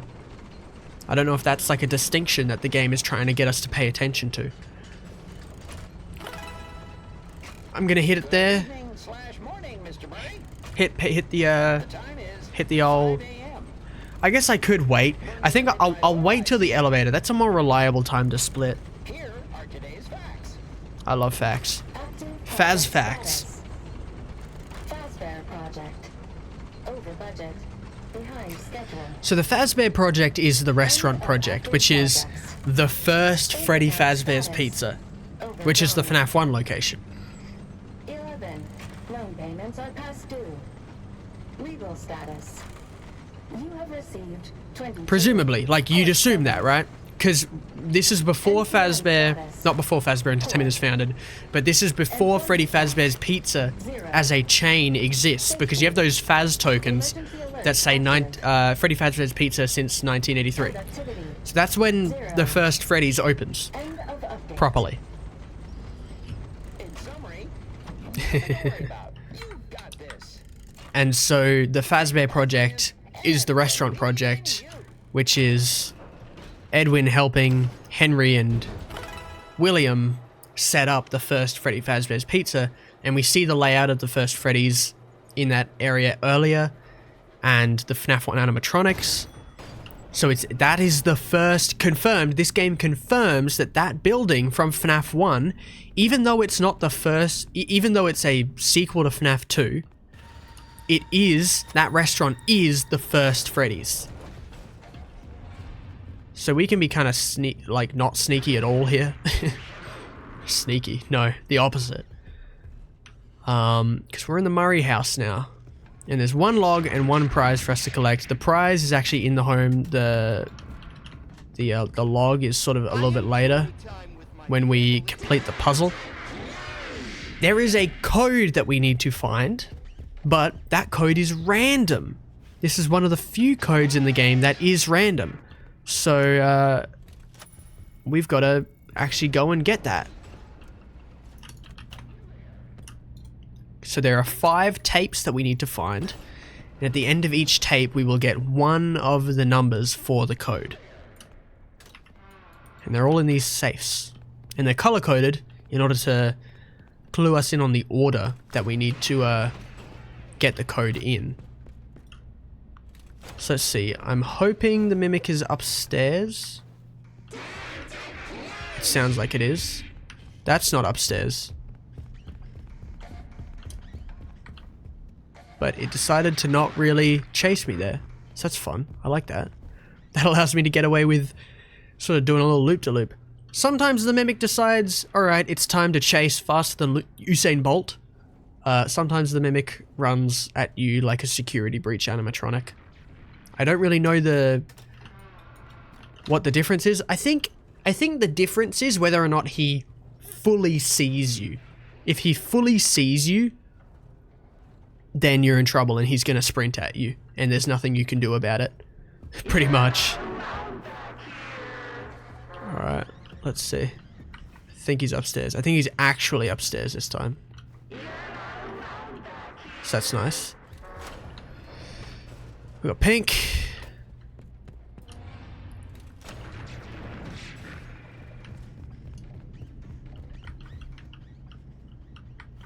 I think he's coming down the stairs. Is he? Why did he act like he had heard something?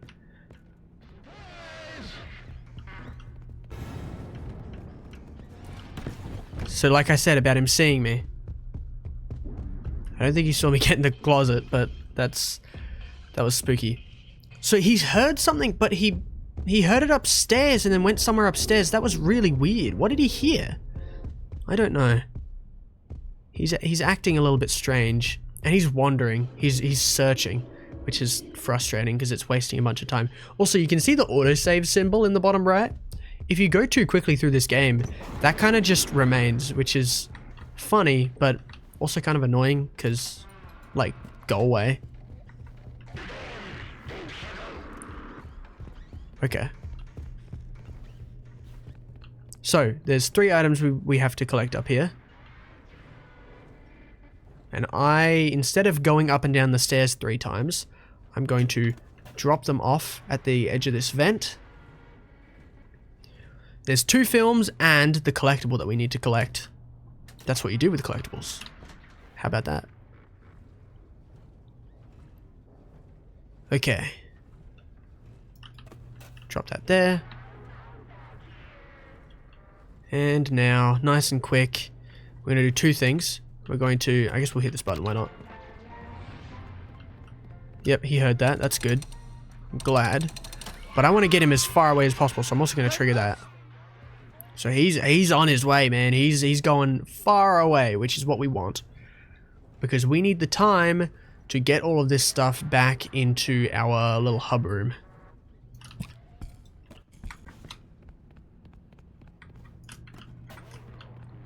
So I'm going to bring all of this stuff down the stairs, just so that it's easier to sort of leapfrog. Sweet. Okay. Okay. Drop the red tape in there. Yellow tape in there. And finally the collectible. I don't know how close he is, but he sounds kind of close. And let's depot that. That's our 24th out of 26. No, 24 out of 25 collectibles. And now we need to stand here and watch these tapes, because we need to memorize the code. We got a little bit of lore here. This is like the one piece of lore that you're kind of forced to digest. Like how he says he, but it's Roxy. Edwin's just like assuming. I like that. It's fun.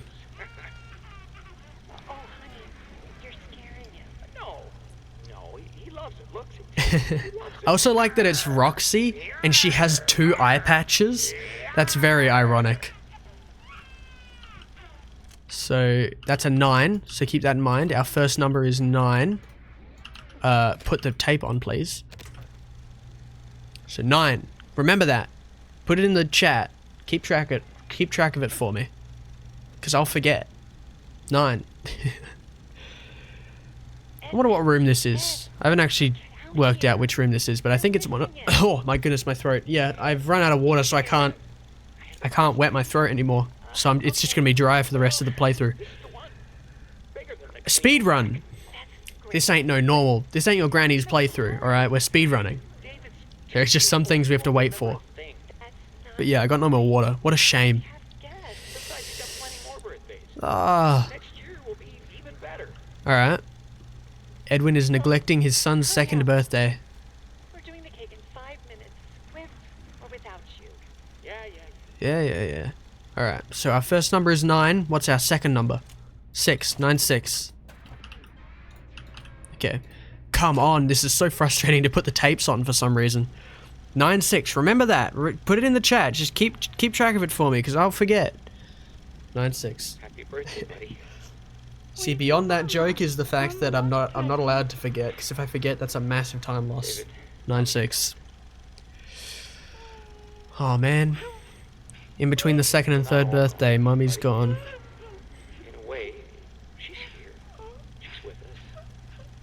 Mommy will always be here watching over us. This story gets like so much right. Locked open. It's so much better than the books, man. It's so much better than the books. I miss you. Edwin is such a nerd. I love him. 964. Okay. And I've got my other tapes over here, which is funny.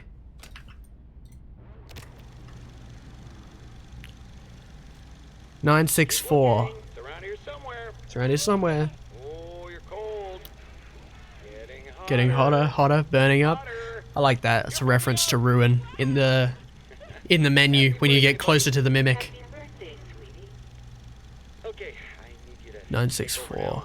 make dinner. 964. Remember, 964. David's ball. I'm running out on the road. 9645. Okay. 9645, and what's our final? I could probably, I don't know if it'd be faster to just go upstairs and try and brute force it. Great, he's gonna love it. It could be. Fiona, did you make this? 9645. I baked it myself for David's special day. That's so freaky. You just continue to surprise me. Alright, I think we're ready. 9645. Hide.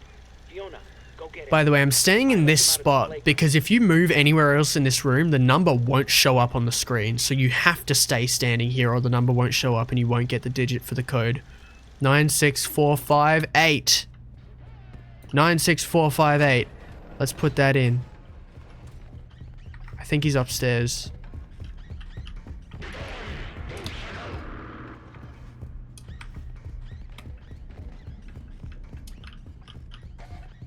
Nine six four five eight. Little juking there, little mind games on the mimic.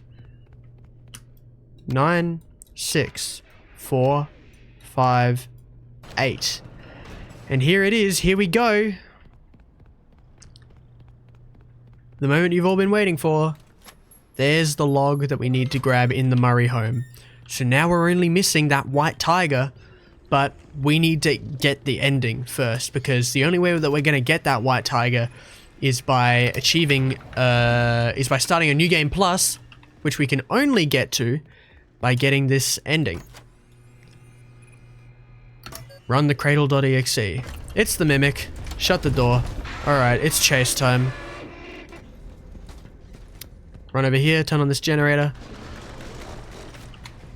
You sort of need to do those generators like fast, but at still a consistent pace if you want to do them as quickly as possible. If you go as fast as you possibly can, you get a lot of failed pulls that don't give you any progress on the meter. Catch you later, mimic. See here, the subtitles say that she's F10 and 4. I don't know what if there's a difference, if there's a meaningful difference between the two. I think the recording's still doing good as well. OBS is telling me it's 60 FPS, so that's good. Look at these guys. Proto-mimics. I don't know if Edwin made them, or I'm pretty sure the proto-mimics are made by the mimic. There's just a bunch of proto-mimics that the mimic itself made. Alright. I'm so ready. I'm so ready for this chase. The amount of times I've done it. Ooh, I wonder if someone's gonna... Tickets, please. Alright, let me go. We're getting chased. This chase is... It's whatever. I'm kinda... I hope we move away from this in the next Steel Wall game. I mean, maybe we can still have one or two. But these scripted chases are kind of starting to get boring. Like, we just have so many of them that they're not special anymore. And they're so predictable, too. That's the other issue. It's like, kind of the point is the unpredictability. Like, oh, I don't know where to go. But it's kind of hard to be unpredictable when the chases are completely scripted. So I think the path on this chase is always the same. I don't think you ever have to take a different path. So this one is completely linear. There's no... I think the only chase that has variation is the music... not the Music Man. The Big Top chase. He's not Music Man. Ooh, I hope nothing happens to you as you slowly walk towards me. Catch you later, Mimic. Let's go, let's go, let's go! Yeah, I think it's only the Big Top chase has any variation whatsoever. Which does make it interesting to replay. In a speedrun, it can make it a little bit frustrating, because, especially in the crawling bit, he can slow you down a lot.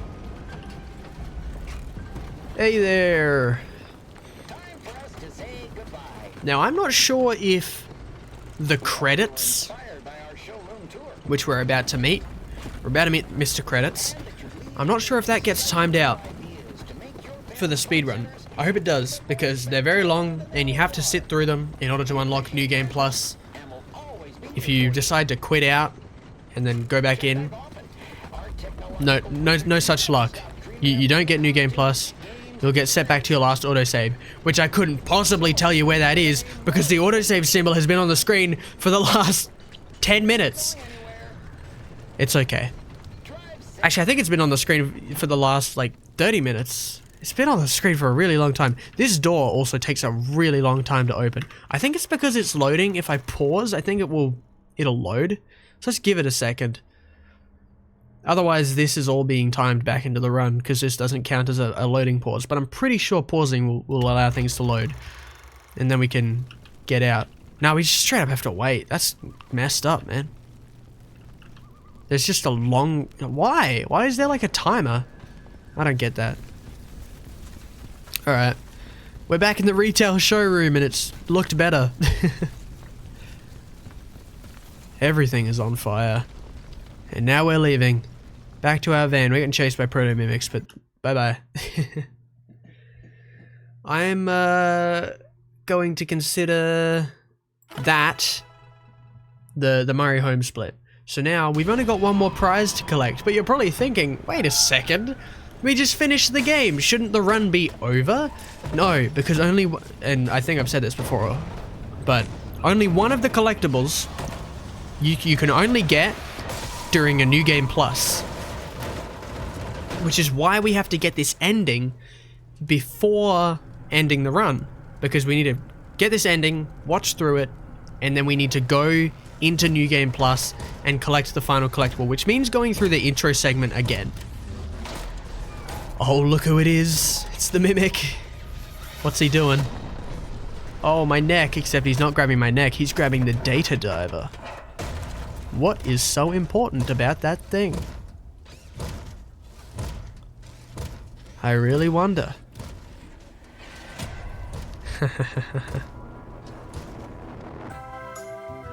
There we go. Alright. So yeah, we have to wait through these credits, which is it's a little bit annoying, but because there's no way to skip it. This time they were like, nah, we're not letting you skip the credits. But look at that. Where is it? I don't think it's right here at the start. Oh no, there it is. Writer. Scott Cawthon. And you can tell this game was written by Scott Cawthon. It's... And I don't mean to, like, come down on, like... Because I'm pretty sure it's J-Top who does the writing otherwise. I don't mean to, like, criticize too heavily. But Scott Cawthon is a tremendous writer, man. Like, we live in an age where writing skill is really lacking. And I don't know who is to blame. I don't know if anybody is to blame. But there's just a lot of not great writers. And particularly with dialogue, man. Scott Cawthon is fantastic at writing dialogue. More than anything. Or more specifically, I should say. There are so many examples of Scott Cawthon's dialogue writing that's just incredible. I mean, Scott Cawthon, on his own, like, he did the first 7 FNAF games, right? So you've got such good writing from Sister Location, right? I mean, let's go even earlier than that. The Phone Guy recordings are written really well. Then you go to Sister Location, we've got actors now, and you've got a lot of Baby's monologues. You've got Baby's monologue on night 4, which is really well written. You've got the private room writing, which is like really effective and sets the mood really well. You've got FNAF 6. Could anybody forget the ending of FNAF 6 and how tremendously well written that is? That is, even people who aren't necessarily FNAF fans agree. Like, even people who aren't FNAF fans, but people who have played the FNAF games can agree that the FNAF 6 ending is one of the most epic endings written for a video game. It's so well done. It's so good. It's incredible how well he's done that. But then, we said goodbye to Scott Cawthon. We said bye-bye. And in the Steelwall games, it was no longer him writing the dialogue. Actually, that's not true. I think he did the writing for the devlogs, and the writing in the devlogs is pretty good too. The Help Wanted devlogs. But then Security Breach. I think Security Breach is really where the difference was noticeable, because he had the dialogue with Freddy and Gregory, and not to say that it was ever necessarily just straight up bad, but it had issues, and there were noticeable issues, and it was a noticeable drop in quality. But then you get to the end of Security Breach and you've got the retro CDs. Those were written by Scott, and the dialogue in those is significantly like higher quality. It's incredible, the difference that you notice just in like exchanges between characters, and even sometimes an exchange between a character who does and doesn't talk. And now we get to this, and we're back to Scott Cawthon writing like everything. Oh, it's so good. All of Andy Field's stuff is fantastic in this game. It's sort of hasn't been great. Every time Andy Field has come back, has been sort of not fantastic. But all of Andy Field's dialogue in this game is incredible. But we're not done with the run, even though the timer is paused right now, thanks to our load remover. We got to head into New Game Plus and get that final collectible. I'm excited. And I guess we're almost ready to wrap up. I mean, we've still got like 3 minutes. I just pulled up. So, we've still got some stuff to talk about, but all I'm trying to say is Scott Cawthon is an amazing writer. Cynics who disagree have already given up on this series. You don't need to listen to them. Let's go, let's go, let's go. Grab the data diver. We're after just one single thing. So we're going to go as quickly as we can to go and get it. I mean, presumably just as quick as we went the first time, because there's no reason there should be a difference. Over and out. I mean, we don't have to collect all the items we'd already collected, which is good. So, like, behind us, we don't have to grab that log near the front gate, because we've already gotten it. So, little gate there. I don't think I ever said it in this video, but the hand mechanics with, like, interacting with things are so satisfying. Sometimes they're a bit silly, and like when you're done interacting with something, your camera gets thrown around a bit, particularly when you're like turning a crank, because you're rotating your mouse a ton, and then you regain control of your camera and you're going like, whoa, it's like, relax. But most things are so satisfying to interact with. Things that could have otherwise just been a press E to interact prompt, like, feels so kinetic and satisfying to do. I honestly hope it follows through, like it carries through into the next game, because it's such a small thing. It's such a small part of the game, just like turning a crank, pulling a lever, pressing a button. But the fact that it's so fun, I think the word is fun. The fact that it's so fun just to do those simple things makes the whole game itself so much fun to play. Because, and you're so much more immersed, because like pulling down a lever isn't press E, it's grab and pull. Like, it feels a lot more like you're actually pulling a lever. It's just so well done. And it's obviously a byproduct of this game being made for VR at the same time. But it works so well, I hope it's in the next game. I really do hope that it's in the next game. Oh, I'm really pleasantly surprised by Secret of the Mimic. That's what I'll say. I guess now that we're coming to the end, I'm giving you sort of my general thoughts on the game. I'm really pleasantly surprised with this game. The writing is so much better. The story has gone in a direction that is promising because it's abandoned the books, which I'm such a big fan of. I'm not a big fan of the books. I'm a big fan of abandoning the books. The writing is so much better because Scott Cawthon is the writer now. The gameplay is so much more competent. The roaming antagonist, this game gets that right. Like, the Mimic, and even during this speedrun, I've got a lot of hours in this game, and he's still able to get me when I'm a little careless. Like, this game, Steelwool has gotten so many things right in this game that in the past they hadn't. So, I'm very pleasantly surprised and impressed.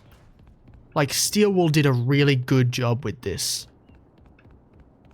Anyways, we're not quite done yet because we still need to gain access to the inventory system, which doesn't happen until after. So we still need to get this upgrade and turn on the power. So let's do that real quick. And then, so we're going to get a sub 230, which is good. Now that I'm thinking about it, this run can probably become a sub 220. You can probably get it below that because I died a couple times and had to retrace my steps. And my routing in that 4 AM bit was pretty terrible. But there's not a ton that I really could have done like that much faster. Like if you remember back, it was so long ago. But in the workshop. That workshop split was really, really efficient. We did a really good job with that. We got really, really lucky.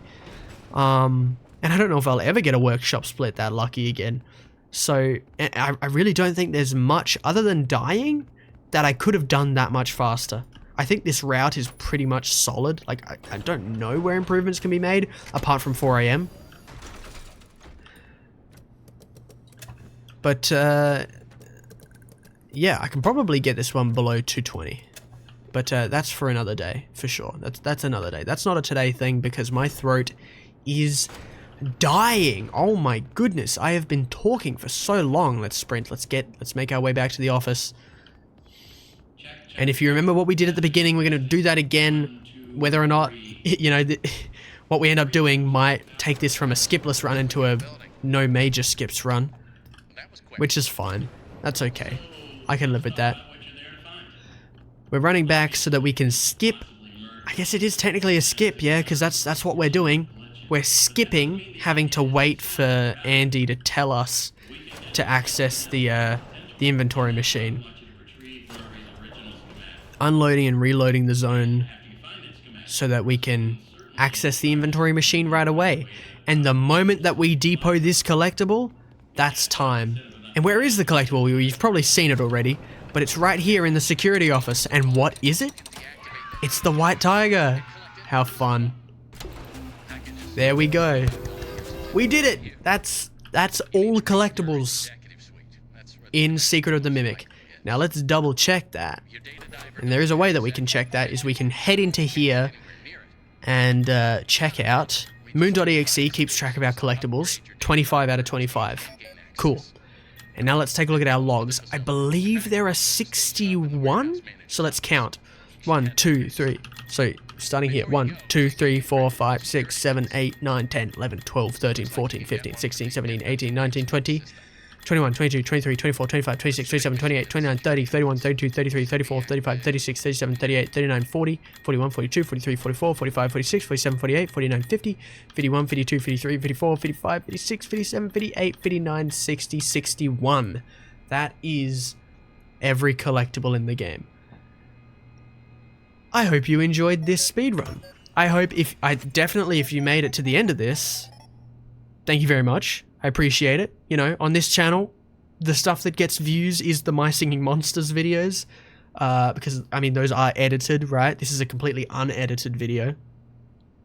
So it makes sense, right? And there are much fewer FNAF fans on this channel as well. But if you decided to watch this, thank you very much. Comment down below what you thought of the run. I really appreciate it. That's the end of the run. Thank you so much for watching. That's all I got for today. Thank you so much for watching. It means the world. And I'll see you next time. That's fine. I did a little double take there because I didn't do my outro correctly. But then because this is unedited, I can't go back and rectify that. So you saw in real time me messing it up. And then catch you later.